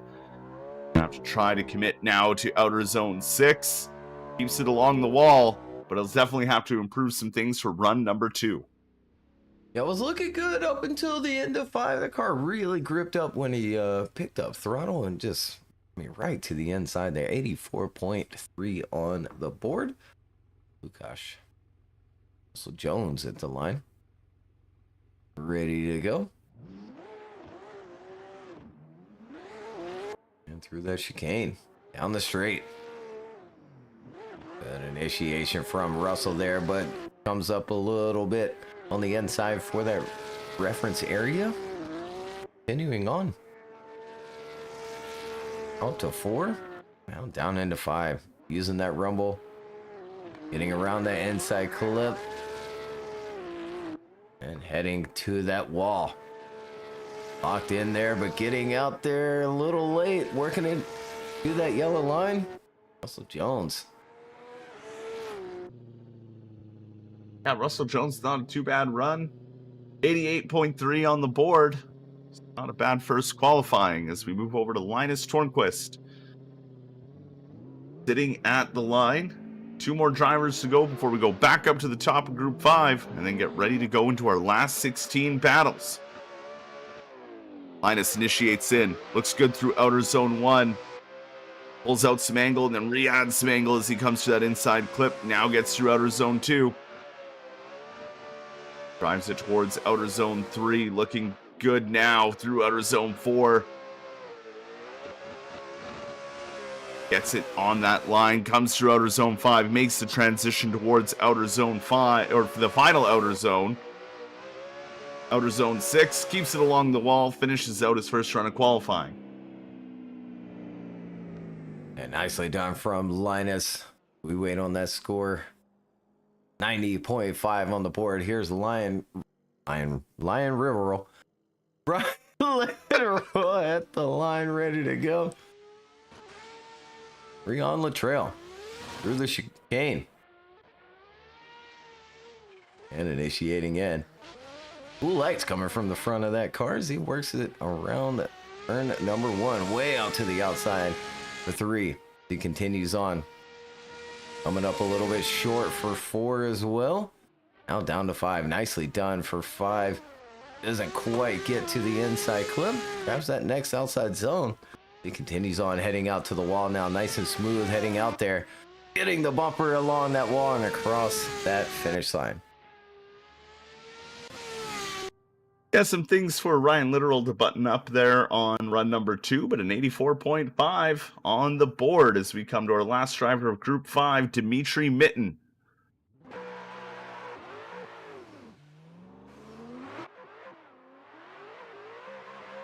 Dimitri initiates in, lots of angle off that initiation, makes it work through that reference point and through the inside clip. He's staying on throttle through all of outer zone 2. And committed to the throttle through outer zone 3. Tons of speed through outer zone 4. Gets it slowed down for that inside clip. Looking beautiful doing it. Maybe dropping a tire in outer zone 5. It was very close to see. But what a run here from Dimitri Mitten. Really going for it. Yeah, Dimitri staying aggressive through that run as we wait on the score. More to come through, and an 87.3 on the board for Dimitri. So we're back around to Daniel Mora. Are your last qualifying runs. Round number 4. Currently with an 82.7 on the board for Daniel. And he better here with this run. Driving down to the inside, grabbing the inside clip. Heading out to 3. Now 4. Using that rumble strip as he should. Now working his way down the hill, staying on throttle, and then shimmying his way around that inside clip. Continuing on. And filling that last and final zone, leaving the wall just a little bit there for finishing the run. Well, Daniel Mora improves on his score in 85.5 to finish things out as we move over to Daniel Andreev sitting on that 90.8 after he almost reverse entried off of his initiation. Let's see if he cleans it up this time around. Initiates in through outer zone 1. Looks way better this time. Follows that reference point beautifully and grabs that inside clip dead middle. Now through outer zone 2. Makes the transition through outer zone 3. Filling it beautifully. Outer zone 4, well, looking good as he comes up about halfway through the first box, so not quite on the middle line, but almost there, filling all of outer zone 5. Daniel Andreev trying to improve that 90.8, that just might do it. Yeah, much better from Daniel Andreev and a 92.8 on the board.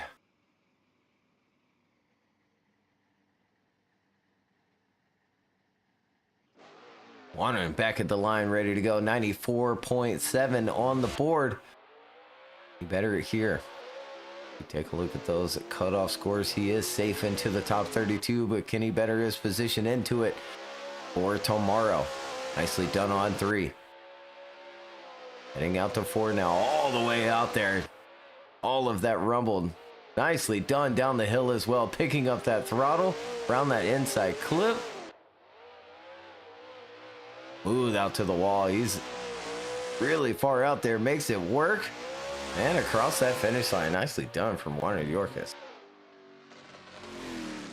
Yeah, Juan Jorquez wanting to improve the 94.7, just shy, 92.3 to finish things out for qualifying for him. Now, Lucas Pasquini sitting on an 84.3. Lucas is gonna want to improve here. Lights go on. His final run of qualifying has started, initiated in, looking good off the initiation, following that line beautifully through the inside clip. Using that throttle to get him all the way through outer zone 2, now through outer zone 3. Makes the transition in outer zone 4, doesn't go inside this time, grabs it nicely. This is the run I think Lucas wanted for run number 1. He is on a tear right along that bumper. Beautifully done run from Lucas Pasquini. Yeah, definitely needed to improve the score to make it into any type of battles, and he gets a 90 on the board. So it looks like we'll see him in the last 16 qualifying battles. Let's wait and see here.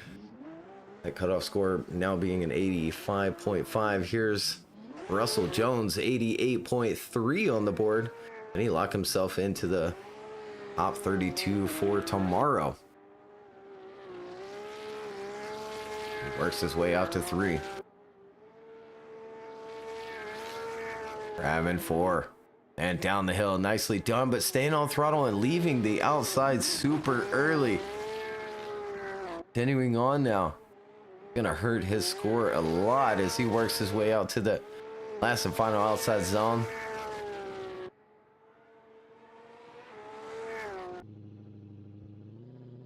So Russell Jones wanted to improve on that 88.3, but a big mistake through inside clip 2 lands him an 83.3 for run number 2.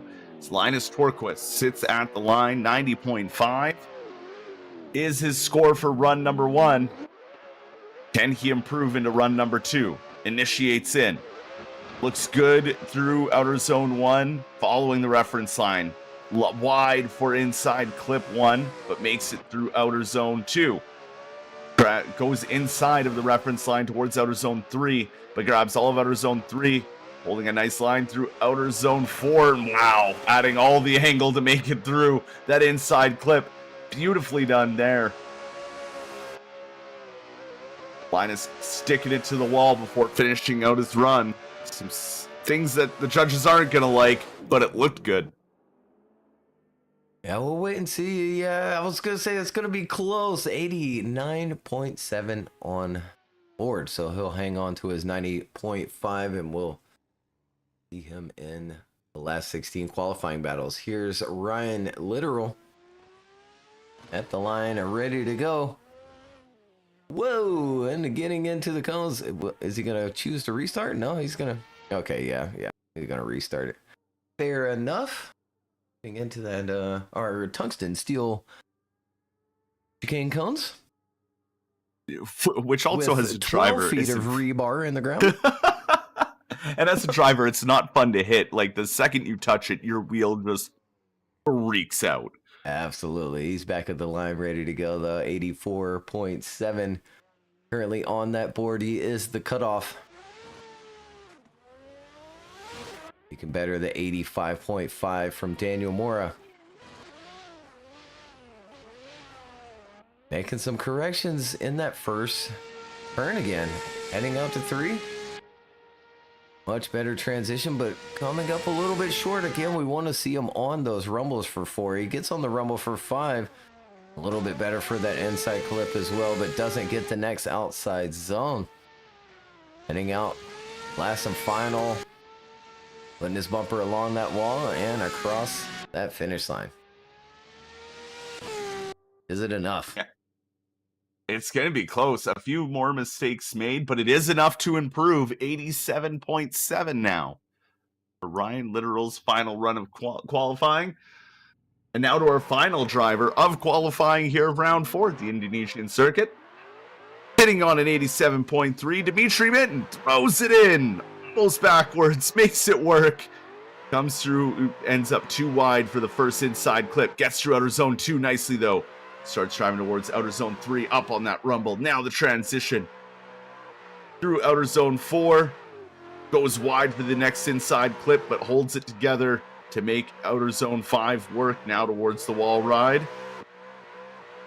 Puts the bumper on it and stays there to the finish. Good way to finish out qualifying here.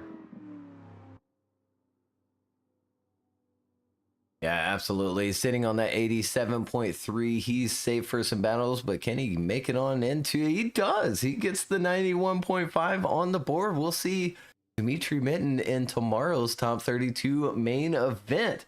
So that is going to do it for our traditional qualifying. Let's take a look at those scores there. Nick hanging on to that number 1 position with that 97.3 on the board. Nico Stalea 97.2 for that second position, and Vitaly Assaw 96.7 to round out your top 3 qualifiers for round number 4. So again, those top 28 all the way down to Dimitri Mitten. No, excuse me, Steven Jarbo is locked into tomorrow's top 32 main event, and then from 29 through 44 get placed into our last 16 qualifying battles. So we're gonna take a short break here, get our bracket generated there and our server built, and come back with some the last 16 qualifying battles. Tanner, what you think?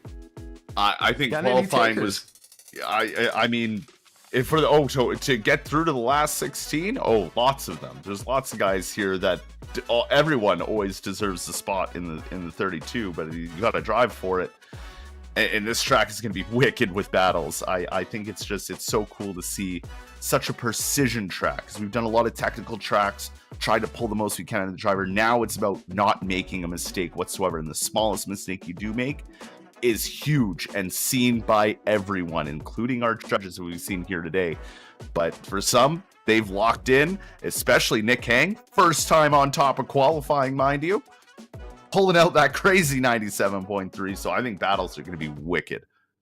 Yeah, absolutely. So don't go anywhere. Again, a short break. We'll be right back with our last 16 qualifying battles.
All right, welcome back, everyone.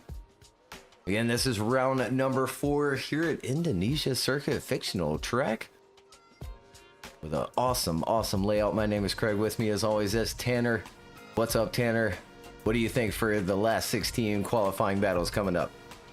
I think it's gonna be crazy. It's gonna be so cool. I mean, it's such an easy track where a simple mistake means you're no longer beside that driver. You're playing catch up for the rest of the track, so you just got to be on it the entire time. So we're gonna see some wicked battles here, and maybe make our judges' lives a little more hectic than normal. Yeah, absolutely. I really think it's going to come down to who can just absolutely door the lead driver the most throughout these battles here.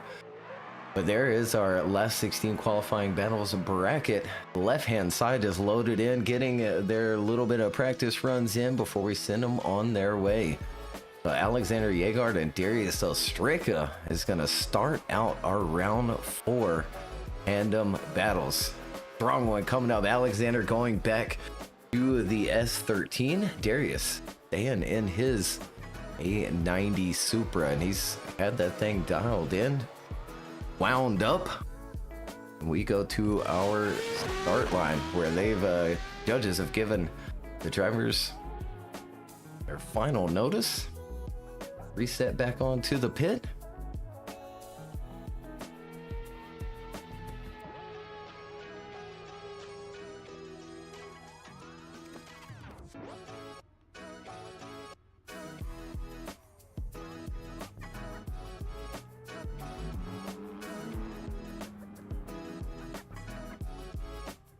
And well, now, here we go for round 4 of the last 16 qualifying battles. Alexander Yegard will lead things out for this first half of the battle. Darius Ostrika will chase him down. This is our first time having battles here today, and I'm excited to see what comes of it. The lights go on and off they go down the straight, initiating in. Looking good for Alexander Yegard. Whoa! Backwards goes Darius Ostrika. He counters it, corrects it, gets back on throttle, and now back on the door of Alexander Yegard as they come through outer zone 3, now into outer zone 4, almost touching the rear bumper was Darius Ostrika on that transition, now giving him a little push to Alexander Yegard from that chase through outer zone 5 into the final wall run. They come into the wall run. Darius sticks right to the door of Alexander Yegard, but there's a lot there to break down. Yeah, there was a lot going on in that run. What a way to start out these battles here at Indonesia Circuit. Alexander Yegard out front here on the replay, initiating in, and as you pointed out, Darius washing out wide, getting caught up in that smoke line, but gets right back into the fight pretty quick, right back onto the bumper for that first transition. Alexander Yegard, nice line heading out to 4, now down the hill, nicely done as well. He picks up that throttle. It does go just a hair wide of where we want him on that inside clip. Darius taking advantage and reeling him in quickly there into the last and final outside zone. Nicely done from Alexander. Yeah, good way to start battles. Absolutely, and this is exactly what we were hoping for out of battles for this track, and it's already proven itself on the first one. But they're back at the start line, flipped around. Darius Ostrika will lead things out in the second half of this last 16 qualifying battle, and Alexander Yegard gonna chase him down to hopefully move on to the next step of the last 16 battles. Initiating in, looking good for Darius Ostrika. Another bobble though as he comes out of outer zone 1 towards that inside clip. Alexander Yegard sticking right there with him as he crosses along the bumper for the transition towards outer zone 3, staying glued to the door of Darius as they come into that next inside clip. Darius trying to get it to that inside of the inside clip, but it doesn't work, goes wide. And now Alexander Yegard fires it back onto the door and sticks it there for the wall ride, and they finish out this run of battles. Yeah, let's take another look on the replay. This time, Darius Ostrika out front leading Alexander Yegard in the second half of their battle. Picking up that throttle, a little bit of bobbling from Darius Ostrika makes it work. Yegard stays with him right along that bumper, tucks up underneath and gets into the pocket. of that Supra out front, transitioning down the hill, picking up that throttle. Alexander keeping it smooth back there in that chase position, falls back just a little bit here, but quickly reels him back into the last and final outside zone, somehow with even more angle. There they go across that finish line. We go to our judges for the first time for tandem battles. Alexander Jaegard on the left, Darius Ostreka on the right.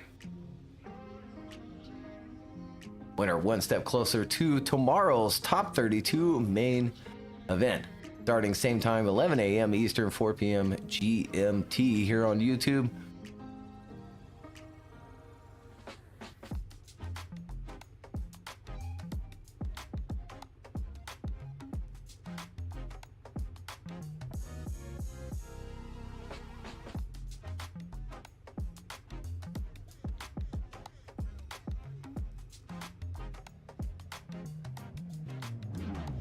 And it looks like we have a decision. We've got it one more time from Chris, Ed, and Carl. Go left for Alexander Jaegard. He gets the win and again moves one step closer to tomorrow's top 32.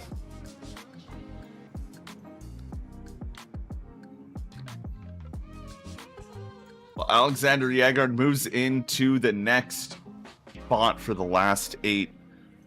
First spot. We move over to our next battle to see who will be up against Alexander Jaegard. Cameron Mustard in the lead lane in that A90 Supra, up against Steven Hatcher in the S13. Steven will be chasing him for the first half of this battle. The lights go on, and off we go. Cameron initiates in, looking good off the initiation. Steven Hatcher being left behind a little bit, had to really drive up to the door of Cameron Mustard and goes into the door of Cameron Mustard as they headed into outer zone 2. But now they start to settle things out in the chase. Flotsvangle being thrown there from the lead through that inside clip, giving Steven the chance to catch back up and get right back onto the door of Cameron Mustard as they come into the wall ride. Steven is showing the aggression, touches him again as they come through the finish line. And almost touching the wall as well. They're in that chase position. Let's take another look. Cameron Mustard again out front. First half of their battle here. Getting away from Steven on the run up, but Steven giving him a nudge there in turn number 1. Backing up for that transition and reeling him back in, heading into 4. Now down the hill, maybe some contact there. Steven pushing that rear bumper, possibly. I don't know. Cameron deals with it either way. He grabs that inside clip, is on a heater of a lead out front here from Cameron Mustard, and there's maybe some more nudging before crossing that finish line. Well, the drivers return back to the start line. Steven Hatcher will now lead things out. Cameron Mustard will chase him down. See who will go see Alexander Jaegard in the last 8. The lights go on and off we go. Initiating in, looking good off the initiation. Lots of angle thrown on by Steven Hatcher, but keeps it in that reference line. Cameron Mustard following him beautifully in that chase position as they come through outer zone 2, transition towards outer zone 3. Cameron Mustard on the door of Steven Hatcher, leaving almost no room for that transition as they come through that inside clip, which Steven Hatcher in the lead gets beautifully. Cameron Mustard still glued to the door of Steven Hatcher. He has not left it. Now they're wheel to wheels. They come to that final outer zone and cross the line. Let's take another look at it here. Steven Hatcher out front. Second half of this battle here on the replay. Making it clean here. Cameron Mustard in that chase position, matching line and angle through turn number 1. Drops back for that transition. It's right back into the pocket. A little shimmy shake back there. Almost some contact in that transition. Steven picking up that throttle and perfect on that inside clip. Filling that next outside zone, and Cameron tucking up underneath. Getting right back onto the door and staying with Steven through the last and final outside zone. Steven burying his bumper. We're crossing that finish line. We'll go to our judges once more. Cameron Mustard on the left. Steven Hatcher on the right. Chris goes left. Ed as well. It's going to be Cameron Mustard getting the win. All 3 of those judges making it a unanimous decision. He moves one step closer to the top 32. He definitely does, and his next battle will be up against Alexander Yegert in the last 8 as we move on to our next battle in the last 16. Linus Tornquist up against Ryan Literal. So we wait for Ryan Literal to come to the line. Linus already in the lead lane, ready to go for this battle. It doesn't, we're not getting a response from Ryan Literal. He's got limited time here to, oh, there he is. Came up creeping. Saving all of that heat in the tires, you know what I mean? So, here we go. Ryan Literal in the chase. Linus Tornquist leading it out for run number 1 as lights go on and off they go. Ready to do battle. Initiating in. Linus already leaving Ryan at the start line, but Ryan quickly gets up but makes big contact coming into that inside clip. Linus quickly recovers from it as they come through outer zone 2, make the transition down to outer zone 3. Ryan's starting to settle in now in that chase position, just trying to stay on the door of Linus. Linus doing a good job out front. They make the final transition to the final wall ride. Ryan tries push up onto that door, and he gets there right as they cross the finish.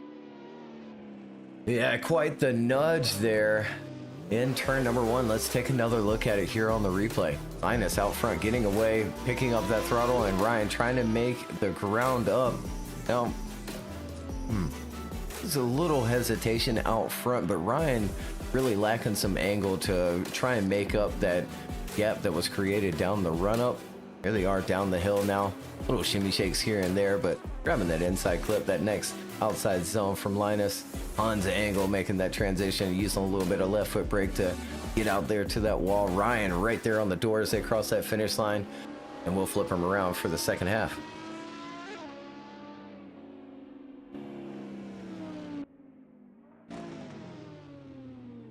Background at the start gate.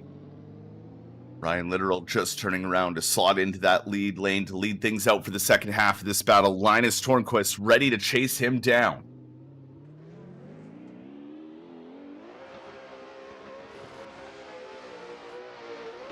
Second half of the battle's underway. Initiating in.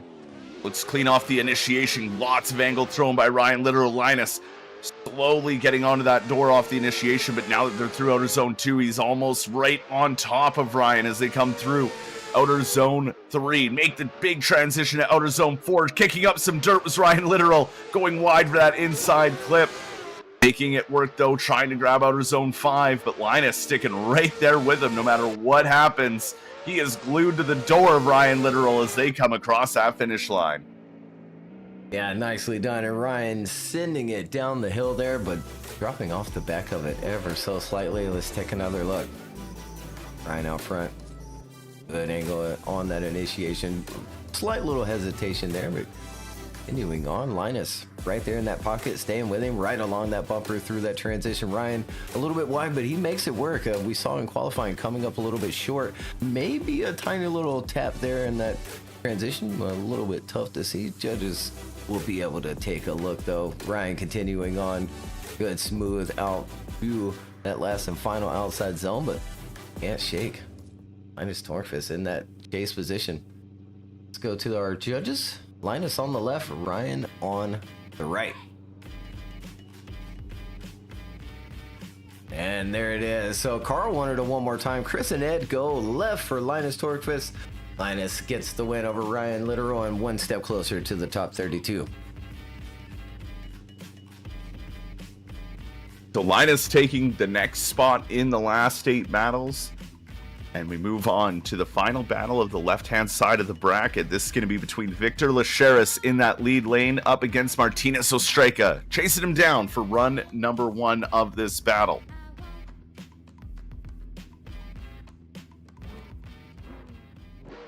Drivers wait patiently for those lights to come on, and come on they do.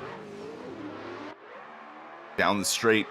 Ready to get things underway. Initiating in. Martinez already all over that rear bumper, but over rotates, has to correct in that chase lane, but quickly gets back up onto the door of Victor Lacheris out front as they transition down towards outer zone 3. Martinez attacking Victor Lacheris' door. Goes too far inside though. Has to come back out of it. Victor Lacheris trying to do everything he can in front here to put on the best lead run he can. Martinez, with a lot of corrections in that chase lane, sticks with him somehow. Yeah, let's take another look here on this replay. Victor Lacheris out front, almost some contact along that initiation. We see a little bit of washing from Martinez, but he gets back into the fight there, back into the pocket, and right along that bumper through the first transition. Staying with him into 4 now. They're really tough to tell. Might be a little bit of contact there. Looks like Martinez, yeah, definitely ending up on the inside. Gets that transition wrong just a little bit, but makes that ground back up quickly. And they go across that finish line.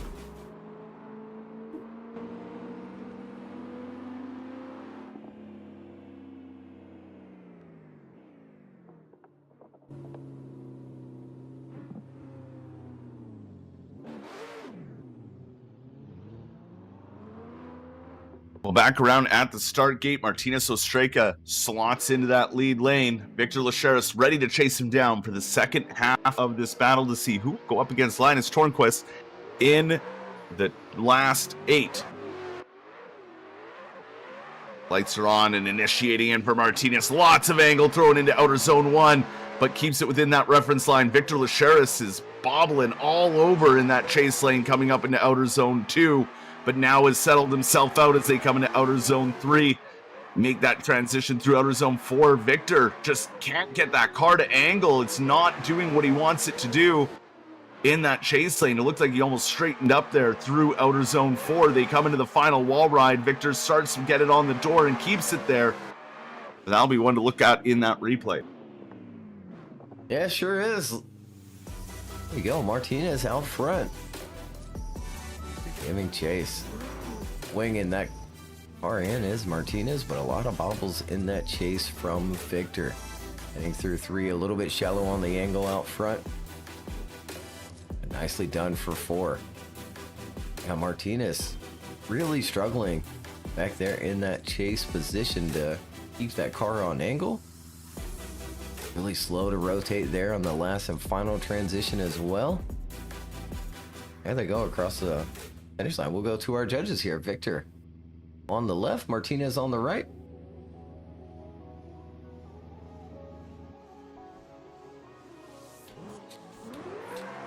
And it is going to be a one more time. They're going back to the start gate.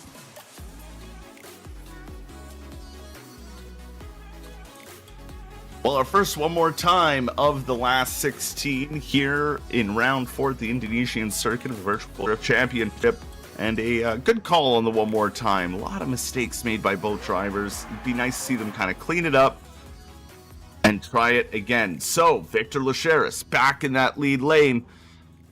Ready for the one more time battle. Martinez right beside him, ready to chase him down.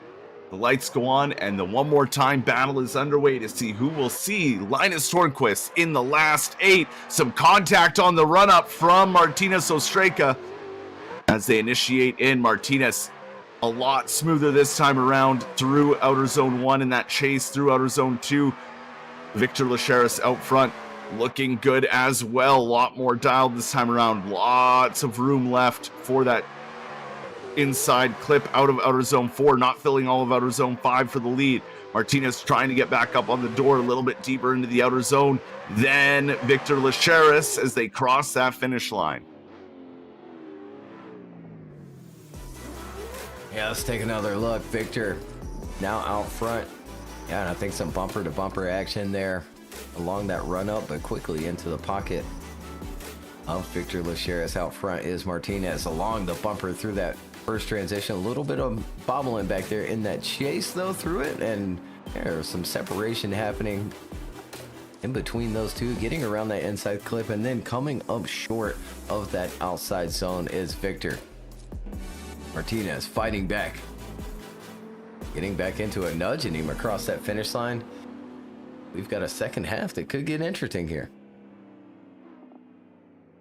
Very much so. A lot cleaner first half of the battle. So let's see what happens in the second half. Victor Lacheris will slot into the chase lane now as Martinez Ostreka will lead out the second half. Only one advances on. And the lights go on for the second half of the one more time battle. Down the straight.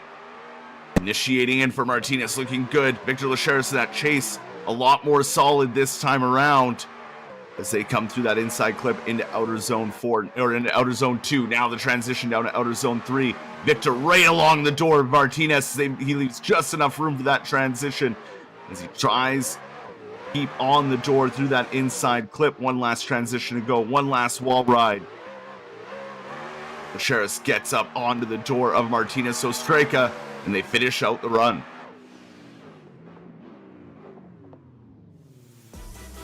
And here they go on that replay. Martinez initiating in. Big angle, but pulls out of it just a little bit.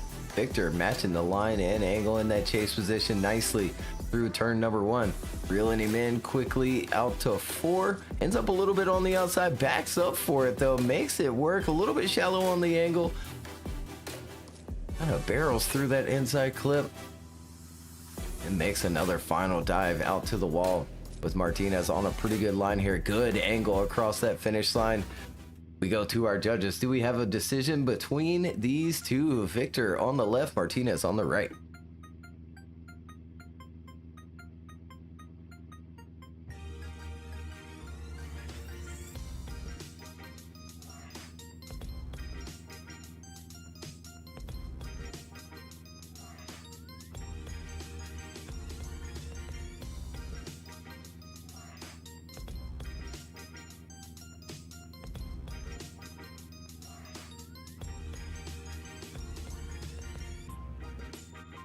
We do have a one more time from Chris.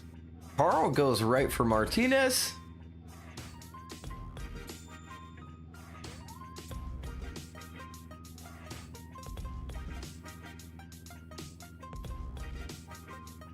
Waiting on Ed. And Ed goes to the left. We have another. One more time. They're going back to the start gate once more. And so it begins. It does, yeah. Well, something that doesn't happen often in the VDC, where we have two back-to-back one more times. I mean, the first one, they were all over the place. They wanted to see them clean it up. Now they cleaned it up too much, and it was too close for them to call. Now we want to see him do it yet again. Victor Lacheras. Lots back into the lead lane. Martinez Ostreka ready to chase him down for the one more time battle.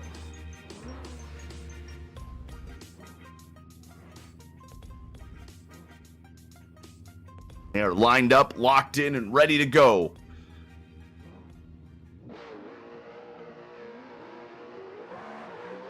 The lights go on, and the second one more time battle underway. Victor Lacheras out front, initiates in, looks good off the initiation. Lots of angle thrown by Martinez in that chase position, but it doesn't affect him, and he stays right on the door of Victor Lacheras, transitioning along the bumpers. They come through outer zone 3, now into 4. Martinez on the attack, some contact though, as he tries to keep it along the door. Victor Lacheras, maybe Victor slowing down too much, but Martinez stayed on it and stayed from spinning out as they come through that final outer zone wheel to wheel.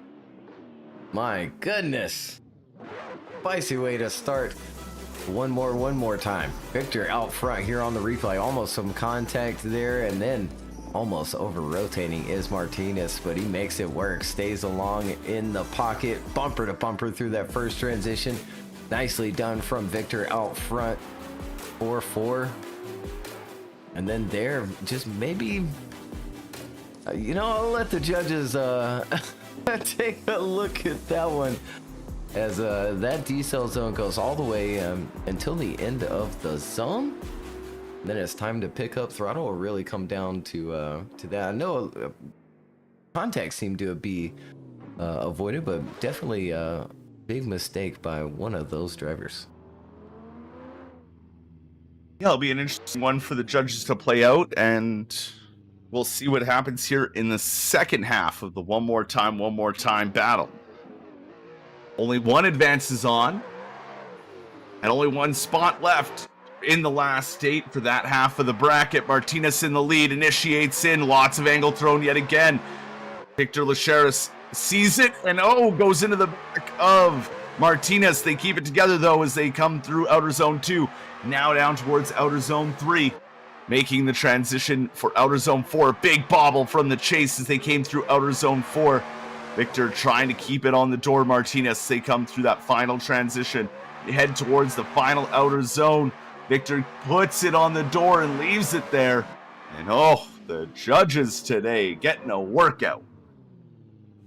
Yeah, let's take another look at it. Martinez out front, initiating in, nice and smooth, picks up that throttle, but is really tight to that reference point. Gets a little nudge there from Victor Lachère as they continue on. Bumper to bumper through that first transition, a little slow to rotate is Victor back there, a couple of bobbles as well. And then here we see Martinez just stay on throttle, but ends up on the inside of that inside clip just a little bit. We want to see that lead in the middle of the box, not on the inside of it. And there they go across that finish line with Victor right on the door. As you said, another really tough one for these judges. Victor on the left, Martinez on the right. We are getting requests for the right-hand side of the bracket to load into the server, so we should have a decision here. It looks like we do. And they are sliding right. Martinez Ostrika gets the win in the one more time battle and moves one step closer to the top 32. So that is going to complete the left-hand side of our last 16 qualifying battles. Up next is the right-hand side. So it'll be Jordi Lopez and Simon Sandman, Daishan Reeves and Robert Kivsinski, Austin Mitchell and Augusto Ferreira, Lucas Pasquini, and Russell Jones coming up next.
All right, getting the last call from those judges.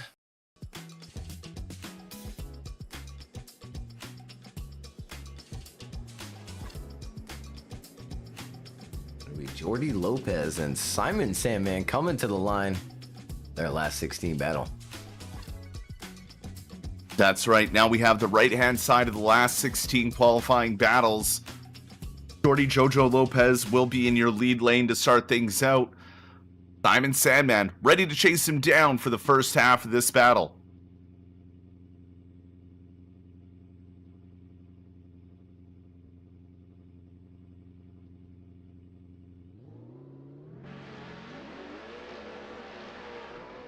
Let's go on, and this battle is underway. Jordi Lopez out front, initiates in, looks good, and there is Simon Sandman quickly getting to the door, maybe even pushing Jordi there just a little bit to that inside clip as they leave outer zone 2 and transition along the bumper. Simon Sandman, how he didn't make contact is unreal. They come through outer zone 4, still on the door is Simon Sandman to Jordi Lopez. Jordi Lopez doing a great job here in the lead as they come into that final outer zone, but Simon on the attack in that chase. On the attack indeed. Let's take another look here. Jordi up front, initiating in nice and clean on that initiation, picking up that throttle. That angle doesn't move, a little bit wide of where we want him on the inside, but again, really clean, nice and smooth. A little bit lacking on that angle when he first transitions, really flying through the course. Filling 5, getting around that inside clip, and Simon applying pressure everywhere, right along the bumper through these transitions, and then right back onto the door of Jordi Lopez out front, filling that last and final outside zone. We go back to the start gate. Drivers just getting flipped around at the start gate now. Simon Sandman will now lead things out in the second half of the battle. Jordi will chase him down. The lights go on in the second half of this battle's underway. Simon initiates in. Jordi right there with him as they come through outer zone 1 towards that first inside clip. Jordi sticking right there with Simon, putting on the same amount of aggression that Simon had on him in the first half of the battle. They leave outer zone 3, transition into outer zone 4. Jordi sticking right there with him in the chase. Simon doing a good job out front as they transition to the final outer zone. And look at that, Jordi Jojo Lopez on the door as they cross that finish line. Yeah, another tough battle here in the last 16. Let's take another look. Simon out front. Nice rotation, but really pulls out of that angle quick when he lights off. Continuing on, Jordi dealing with it. Staying along that bumper through that transition. Done into 4 is Simon out front, making it easy out front.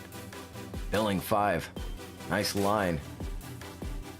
Having that outside zone. Jordi a little bit on the inside through that transition, but gets that car to drive forward and right back into the pocket where he needs to be, pushing Simon across that finish line. Let's go to our judges here. Jordi on the left, Simon on the right.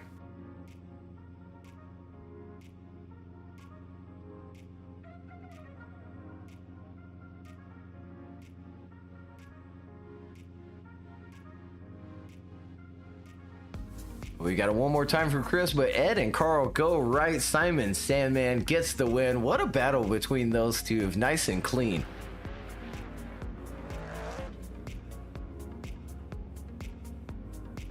A very clean battle and a very aggressive battle. You just see one mistake and it would have been all over for either driver, as Simon Sandman takes one of the spots in the last 8. Now this battle between Dijon Reeves in the lead and Robert Kavinsky chasing him down. We'll decide who goes to see Simon Sandman in that last 8. John in the Corvette, Robert in that GT86, initiating in. Whoa, Robert right along the bumper. Thought there was even going to be contact through outer zone 1, but there wasn't as they leave that inside clip towards outer zone 2. Robert leaving a lot of distance there as for that transition into outer zone 3. But quickly gets back up into the pocket. And again, another surge into that inside clip. Dijon doing a good job out here in the lead, but really far inside is Robert Kavinsky. Almost like he's too gripped up as they leave that final outer zone and cross the finish line. Yeah, let's take another look at it. I think it was quite a good lead out front. Yeah, a little bit of contact there along the bumper from Robert in that chase position, but Dijon continues on. Filling 3, a little bit of left foot brake there, and a little bit slow to rotate, but I think he snagged his bumper once more on that transition. Nicely done for 5 from a Dijon out front, grabbing that next outside zone, and another mishap in that transition from Robert.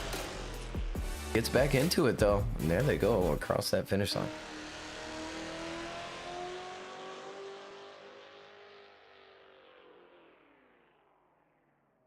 Well, back around at the start gate, just waiting for Dijon to get the car turned around there and slot into that chase position. Robert Kavinsky will lead things out in the second half.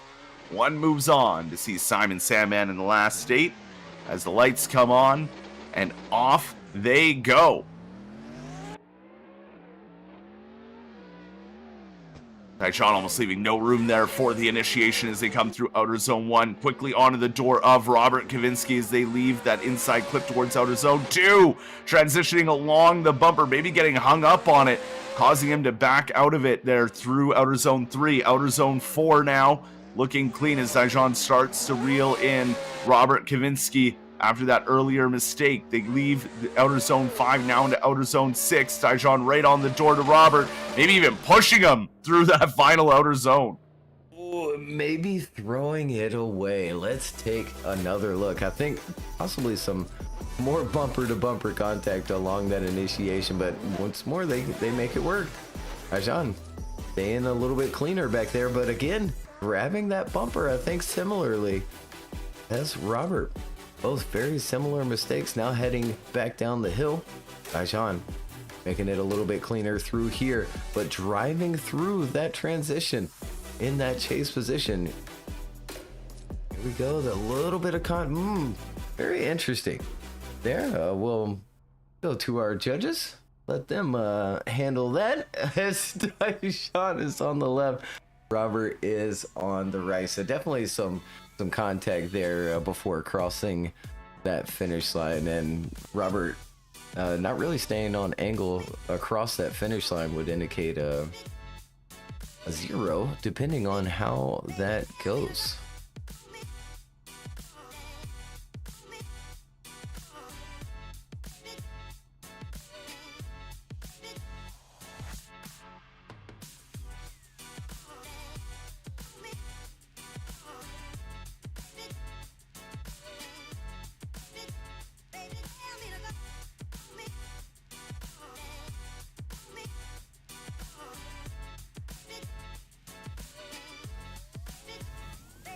All right, so we are actually going to get a one more time from him, and I think it's fair. A lot of very similar context there. And now, of course, coming across that finish line, sounds like they're going with a shared there before crossing that finish line.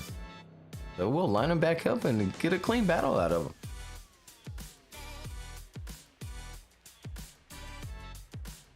Second, one more time has been called here in the last 16, and probably won't be the last, all the way to the top 32 tomorrow morning or afternoon or evening, depending on where you're from. Daishan Reeves slots back into the lead position with Robert Kaminski ready to chase him down for the one more time battle. The lights go on and off they go.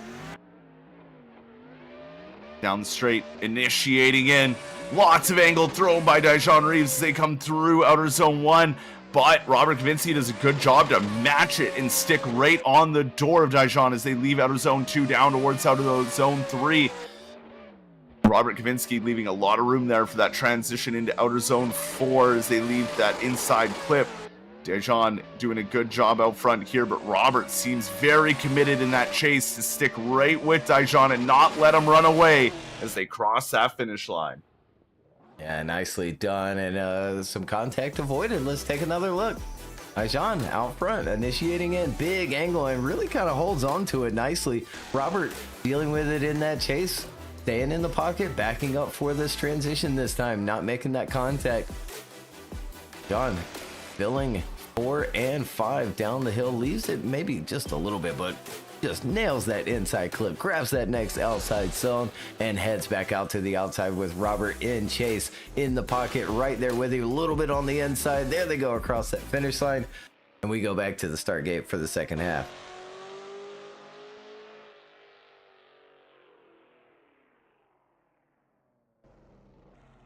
Back at the start gate, Robert now in the lead lane.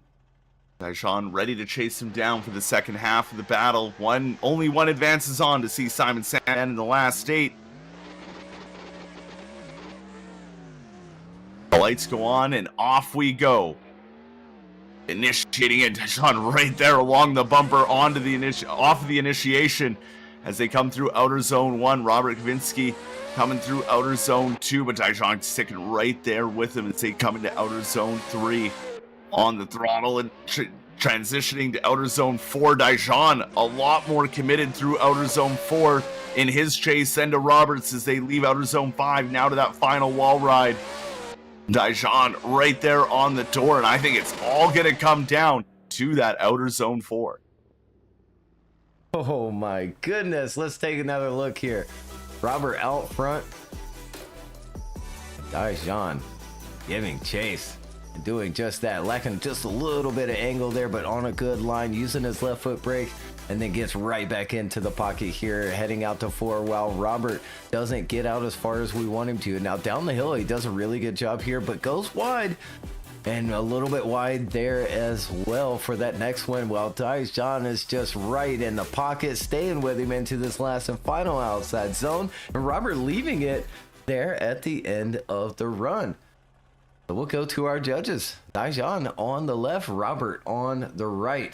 Winner moves one step closer to the top 32 main event tomorrow. Who's it going to be?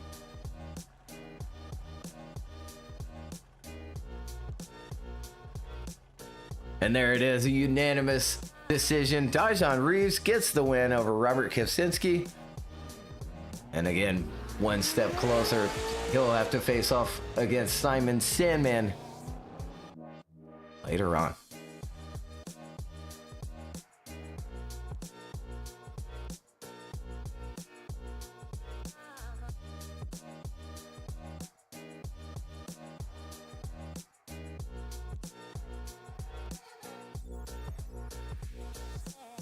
Well, good job indeed there from Daejeon Reeves. As we move over to our next battle, which should be coming up to the line here very shortly, Austin Mitchell will be leading things out. And Augusto Ferreira will be chasing him down here for the first run.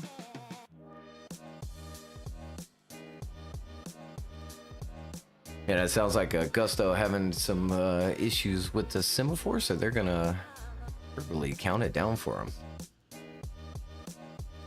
It's nice to see now Augusto's new livery on that R34, and I absolutely love it. So here we go.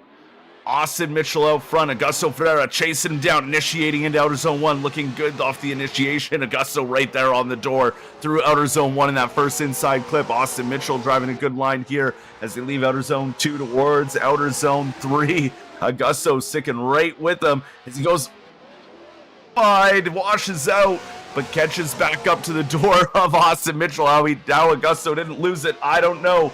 Gives him a tap though as they come into that final outer zone. And now they cross the line and finish out the first half of this run. Oh my goodness. I'm not sure how Guto made that work, but let's take a second look at it. Austin initiating in, really good line for turn number 1. Could have been a little bit tighter there. Guto falling back a little bit. Starting to reel him in here 4-4. Now Austin not as deep as we want him to, and then almost some contact, and then Guto makes the dive of a century while Austin is a little bit on the inside and then goes wide of that inside clip. They continue on, Guto giving him a little shove there. Wow.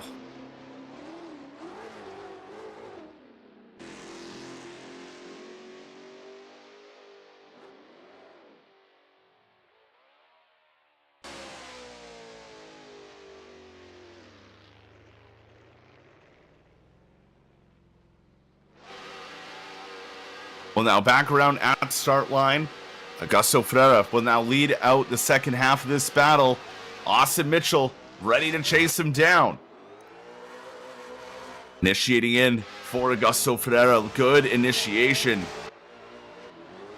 Austin Mitchell trying to stick with them through outer zone 1 in that inside clip, leaving just enough room for that transition along the bumper as they leave outer zone 2 towards outer zone 3. Now the transition into outer zone 4. Austin Mitchell doing a good job matching that angle in line with Augusto's lead. They make the transition towards the final outer zone. Augusto hangs the wing over the wall. What a good chase run from Austin Mitchell, I gotta say.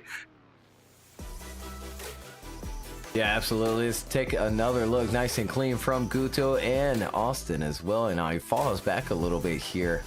But reels him in quickly, stays along the bumper through that first transition. Guto pouring on some angle, using that rumble strip as he should. Transitions down the hill, nicely done on his line, but he ends up a little bit wide of that inside clip.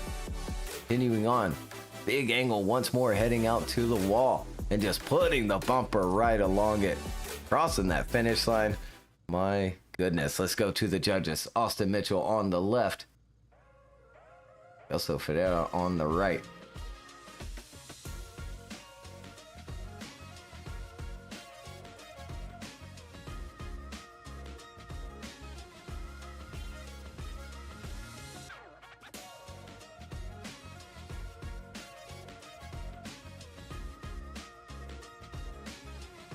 So one more time from Chris. Ed goes left, Carl goes right. They're going back to the start gate. And this is exactly what I expected from this track. It's such a track that just, if you get it right, both of you guys make the same kind of moves, it makes the judge's life not a fun time. Try and make decisions. So here we are with another one more time in the last 16 between Augusto Ferreira and Austin Mitchell. They'll come back around to the start gate. Austin Mitchell will slot into that lead lane. Augusto Ferreira will be chasing him down for this one more time battle. Here they are now, slotting into their positions, and they'll wait from that call for the judges. Again, Augusto having problems seeing our lights, so they're going to do it old school. They're going to count it down. The good old 3, 2, 1, go! Hey, look at that. The timing was perfect. Off they go from the start gate. And initiating into outer zone 1. Looking good for Austin Mitchell up front. Augusto right there with them. A little wide as they come out of that first inside clip through outer zone 2. Augusto Ferreira doing a good job just matching that angle and speed as he surges up to the door out of outer zone 4. Doesn't make contact though as they make that final transition towards outer zone 6. Augusto placing it on the door but goes into him, but I couldn't tell if that was Austin Mitchell that went into the wall first. That will be a replay check. Craig, take it away. I think that is what happened. Let's take another look. Austin out front initiating in nice and smooth. Very, very good, but ends up wide of that inside clip. Just couldn't get that car to drive down. Maybe could have used a little bit more angle. Again, coming up a little bit shy there, and also using some left foot brake and leaving 5 soon as well. Not quite the right line we want to see around that inside clip number 2 from Austin. And here we got Guto on the inside, but yeah, it's definitely some bumper into the wall prior to Guto getting into the door.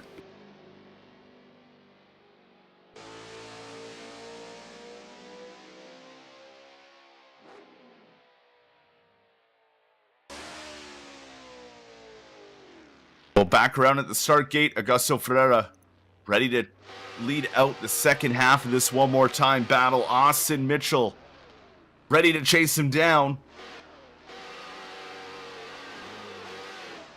And here we go. Second half underway. Initiating in. Good angle off the initiation for Augusto Ferreira. Austin Mitchell sticking right there with him as they come through that inside clip down towards outer zone 2. On the door now was Austin Mitchell as he leaves just enough room for that transition as they come through outer zone 3 on the bumpers for the transition into outer zone 4 and some contact into the side of Augusto Ferreira from the chase of Austin Mitchell through outer zone 5 into that final outer zone. This is where all went wrong in the first battle, but oh so right in the second as they keep it together and finish out the run. Another tough one to call. Let's take another look. Guto out front.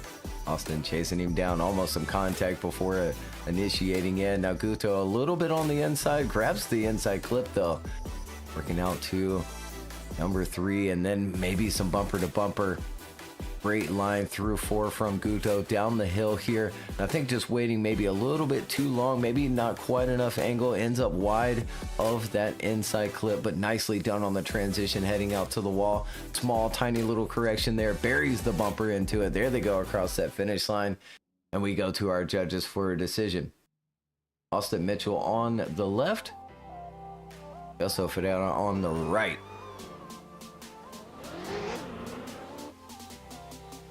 And there it is, Guto getting the win over Austin Mitchell, one step closer to the top 32.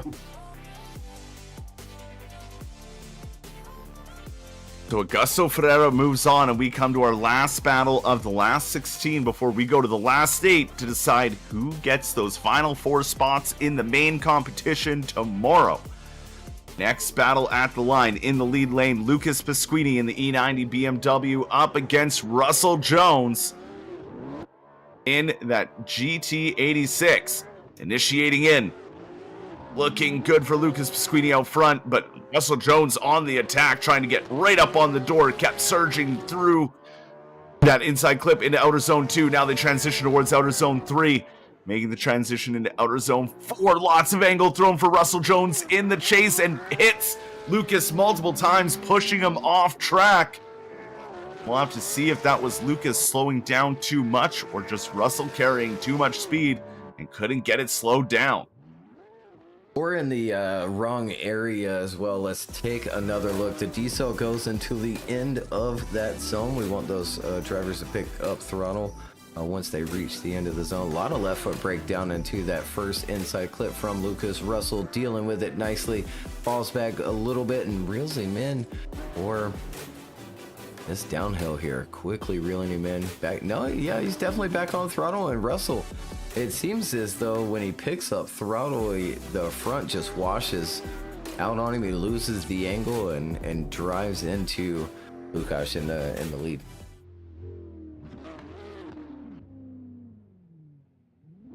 Well, now back around at the start gate, Russell Jones will now lead things out. Lucas Pasquini will chase him down for the second half of this battle. The lights go on and off they go. Lighten up the tires the whole way down. Russell Jones initiates in. Looks good on the initiation. Lucas Pasquini matching that angle right there with them as they come through that inside clip down to outer zone 2. Still sticking with them as they make the transition down to outer zone 3. Lucas not moving from that door. They make the transition now into outer zone 4. Lots more angle thrown by the chase, but Russell Jones makes his way around it. Now they come out of outer zone 5 in that final outer zone onto the wall ride. Matching the angle beautifully. Both drivers finished out the run. Yeah, we'll go back to the replay. Russell out front. No, down. Run up. Quite tight to that inside. Ends up just a little bit wide of the inside clip there. Grabs 3 though. Lukasz backing up for the transition, making it work. Staying there with him, bumper to bumper down the hill. And it seems like, yeah, Russell staying on throttle down that hill, and you can see the decel happen much later in the turn rather than through outside zone number 5. And it doesn't seem like he was on the rumble at either. Again, it looks super clean. Lukasz makes it look clean as well.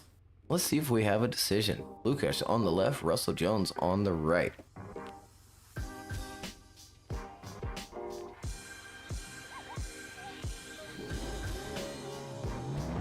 And there it is. Lukasz gets the win and moves one step closer to the top 32. So that's going to do it for that first round of our last 16 qualifying battles. Alexander Jaeger getting the win. Moving on, he'll face Cameron Mustard up next. Linus Tornquist also getting the win over Ryan Literal. He'll face Martinez Ostreka. Simon Sandman, he faces off against Dijon Reeves, and Augusto Ferreira faces off against Lukasz Pasquini. Again, winners will move on into the top 32. We stop it there and we'll slot them in the top 32 based on their original qualifying seats.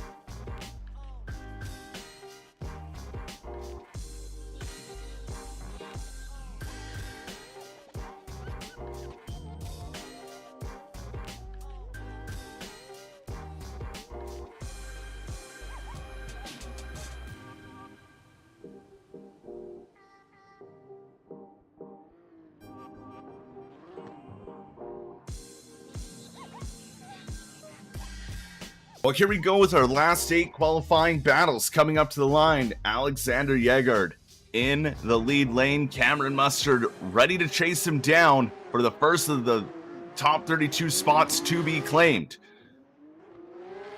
Alexander Jaeger initiates in some contact off the initiation, but they keep it together. Cameron Mustard sticking right to the door as they come to outer zone 2 and make the transition really close towards outer zone 3. Now the transition to outer zone 4, and it's angle thrown by Cameron Mustard, losing all of his proximity, but super wide going Alexander Jaeger. Maybe some contact into outer zone 4, and that's why we saw that wash. Now into the final outer zone, Alexander Jaeger drives away with it, leaving Cameron Mustard behind just a little bit. Yeah, another driver trying to stay on throttle through outside 5, and it not really working. Initiating in and almost late from Alexander Jaeger. Cameron Mustard staying on the door through turn number 1 and on the bumper a little bit on the inside there of that reference point as well.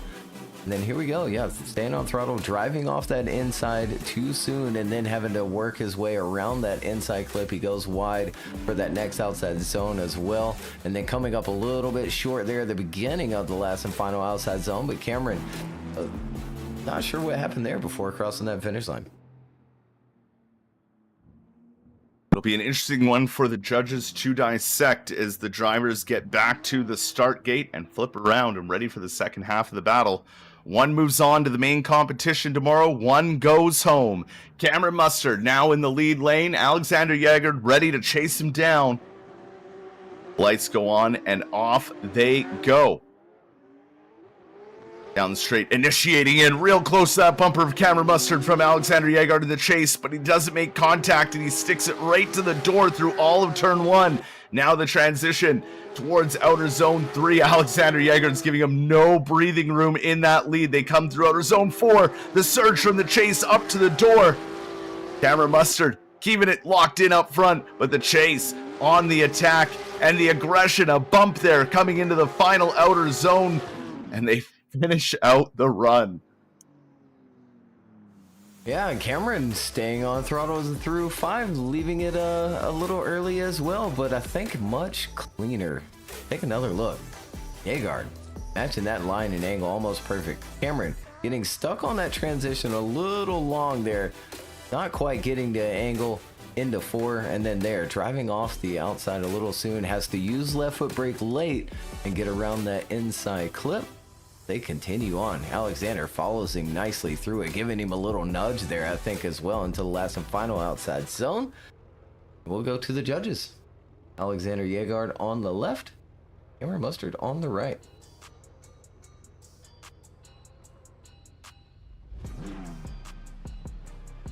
And there it is. Alexander Jaeger gets the win. Unanimous decision over Cameron Mustard. And he finds himself in tomorrow's top 32 main event.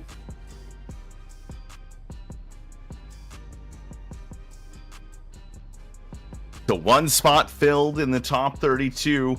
3 to go. Next up, Linus Tornquist in the lead lane up against Martinez Ostreka. Ready to chase him down for the first half of this battle. They wait patiently for the lights.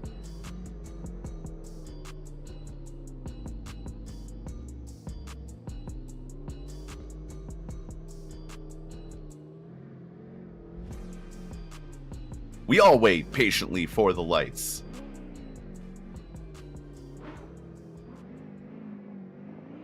There we go.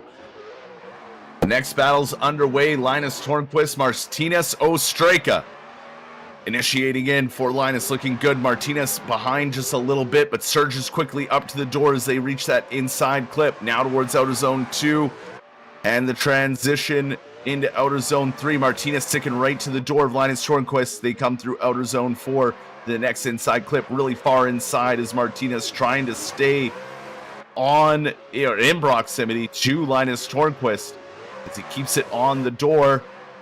They keep it wheel to wheel through the final outer zone and across the line. And right back to that replay. Linus out front, initiating in and filling outside zone number 1. A little bobble there, but Martinez reels him in quickly. Stays with him through the remainder of turn number 1, but falls back for that transition and reels him in for 4. Nice line out front from Linus. Nicely done down the hill and gets around that inside clip. Grabbing that outside zone, and then Martinez getting stuck in that transition, has to drive out of the smoke and down into the pocket, but he makes it work before crossing that finish line.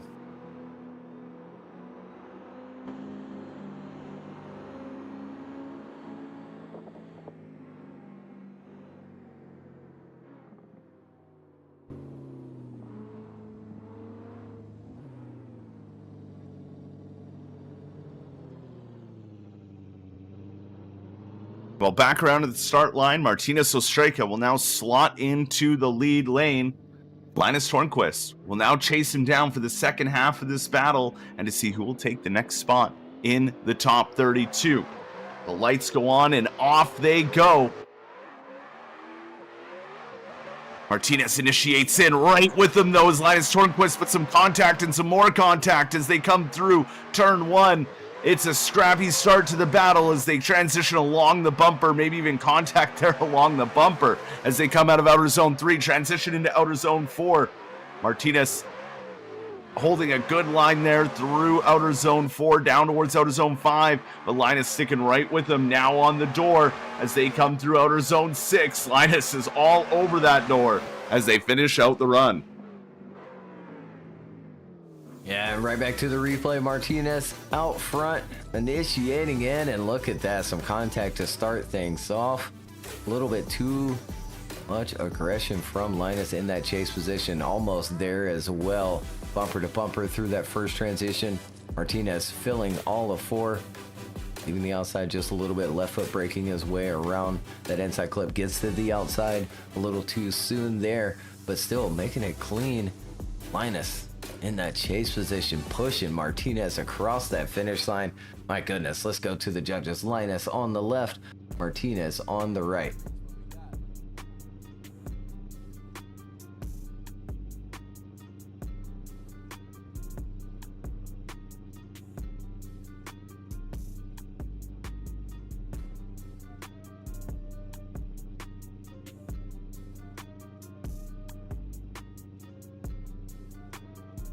Looks like we have a decision. Chris goes left, Ed goes right. Maybe we don't here. It's a one more time. They're going back to the start gate.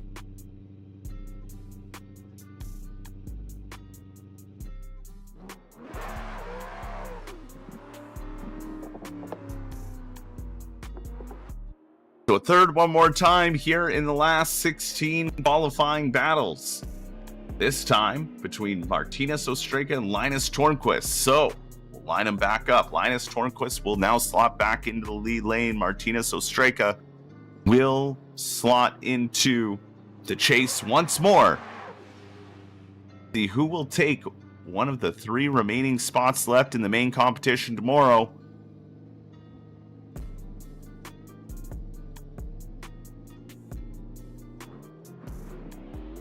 The lights go on and the one more time battle's underway. Linus and Martinez, they initiate in, looking good through outer zone 1.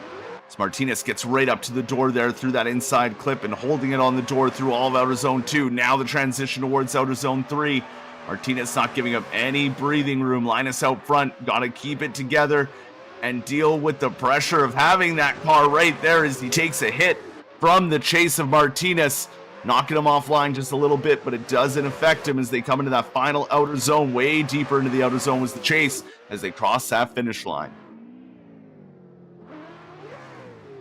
And right back to the replay here. Linus initiating in, picking up that throttle and keeping it a little bit smoother this time. A little wide of that inside clip. Grabs that next outside zone and almost some bumper contact there.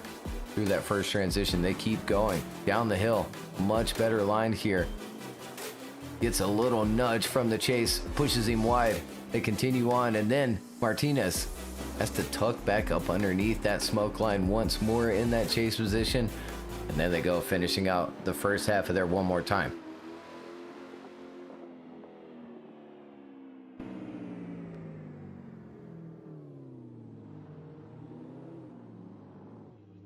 Well, now back around to the start gate and ready for the second half of their one more time battle. Martinez Ostrega slots back into that lead lane as Linus gets ready to chase him down yet again to try and secure a spot in the top 32. Only one of them can do it. Will it happen after this? Initiating in. Looking good for both drivers. Right away onto the door comes Linus, but having some trouble matching that angle as they come through that inside clip. Now along the bumper of the transition towards outer zone 3. Linus is leaving no care to the wind as they come through that next inside clip, wheel to wheel, door to door. They make the transition out of outer zone 5 towards the final outer zone. Linus all over the door of Martinez Ostrega as they finish out that run. And here we go on the replay here. Martinez leading Linus. Great initiation, picking up that throttle, holding on to that angle, but a lot of pressure being applied from that chase position of Linus. Nicely done on that first transition as well, staying with him out to 4, but a great lead line from Martinez down the hill. Much better on the line there, but a lot of slowing around that inside clip. Grabs that next outside zone with Linus, making a fantastic transition in that chase right up into the pocket, following him across that finish line. We go to our judges here once more for these two. Linus on the left, Martinez on the right. And there it is. Linus Torfus gets the win and moves on into tomorrow's top 32 main event.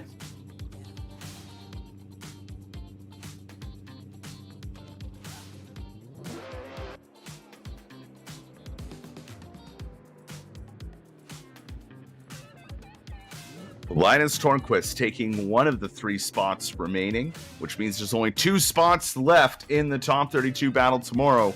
And the next battle, we'll see who fills the one of those 2 slots remaining.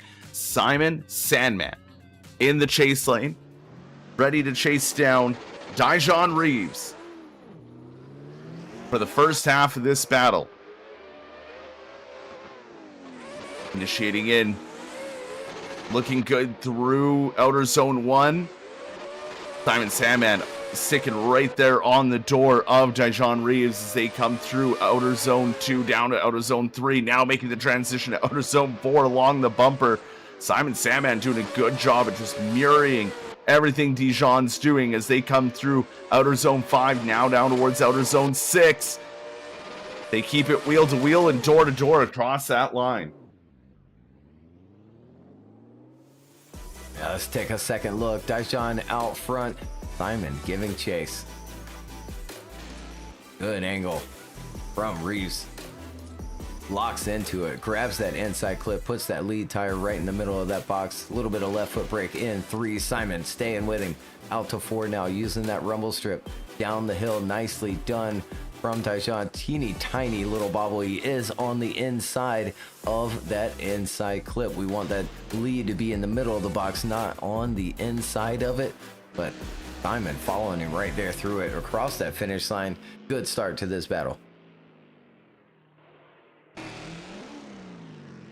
A great start indeed, and now we get to see the second half. Simon Sandman now slots into the lead lane. Dijon Reeves ready to chase him down. Only one moves on to the top 32 tomorrow, and one waits for the next round of the Virtual Drift Championship. Lights go on and off they go. Initiating in. Lots of angle thrown in by Simon Sandman. It almost upsets the chase there as Dijon Reeves backs out of it and then gets back into it and gets back onto the door of Simon Sandman as they come through outer zone 3. Now through outer zone 4, lots of angle being thrown by Simon Sandman. But Dijon doing a good job at mirroring it, matching it, making his way through outer zone 5. Now into that final outer zone, into the wall goes Simon Sandman. Oh no, not the way you want it to end, but the way it ends. Yeah, and a hard hit there. Let's take another look. Simon out front, initiating in, tons of angle. He does make it work, but he does have to use a lot of left foot brake. Dijon definitely makes a mistake back there, but gets back into the fight, stays with him through 4 here and down the hill. Another one staying on throttle, and he ends up wide of that inside clip. Here's that final transition working out to the wall. You can see it there that he's already quite wide before he gets to that wall and really gets to that wall. Let's go to our judges. Simon on the left, Dijon on the right. And there it is. Dijon moves on into tomorrow's top 32 main event.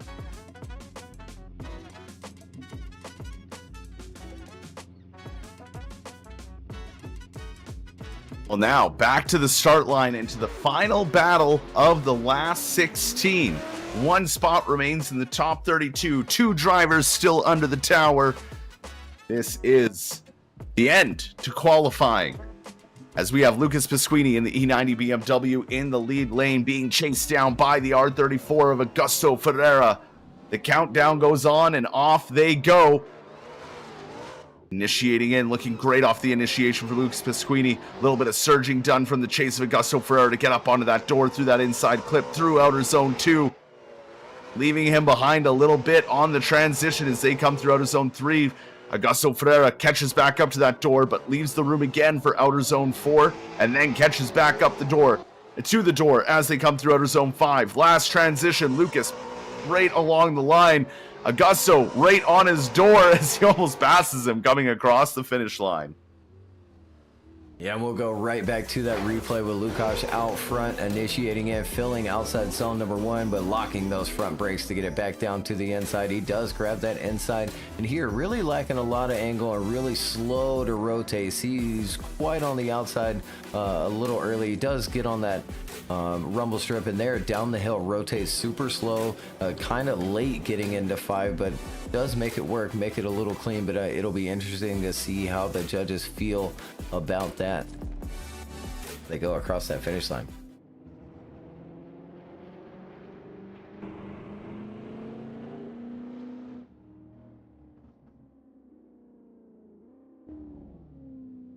Now the drivers return back to the start gate. The second half of the battle, Augusto Ferreira rocking his new livery up against Lucas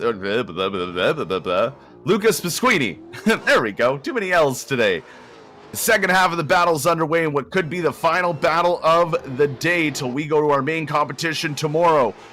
Augusto Ferreira drawing a good lead line here. Lucas sticking right with them on the door as they leave outer zone 2, now into outer zone 3. Transitioning along the bumper.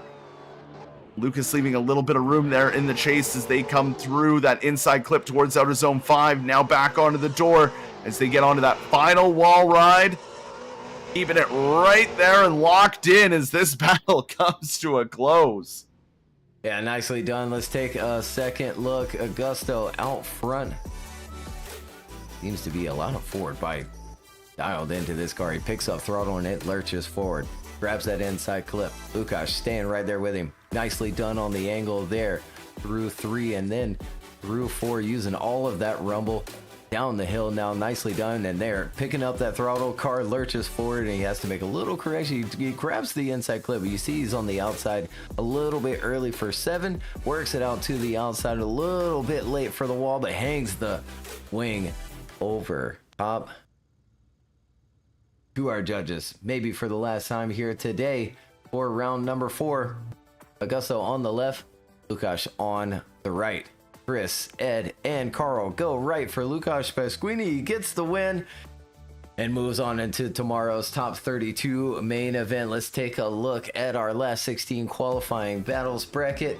Alexander Yegard moves on. He'll take that 29th position, I believe. Let's double check. Yeah, so that 29th position goes to Alexander Yegard. Linus Torfus will take the 30th position. Lukasz will take that 31st position. And Dajan will take that 32nd position for tomorrow's top 32 main event. If you'd like to take your screenshots there before we pull up our top 32 main event bracket here in just a second.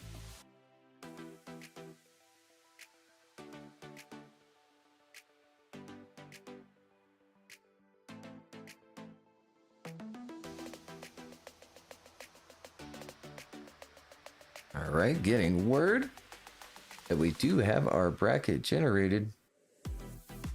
See here.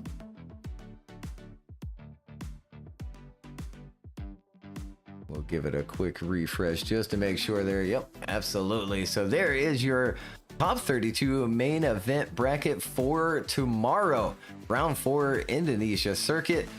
I think it's going to be exciting. Tanner, what do you think? You got any picks for a win? For me, right now, I got to go with Nick Hang. I mean, looking at how solid he was in qualifying, he just looks dialed in this round. And, you know, with some of the other heavy hitters, maybe having some performance issues or just not being here, I think it might be Nick Hang's time to shine. That's my opinion.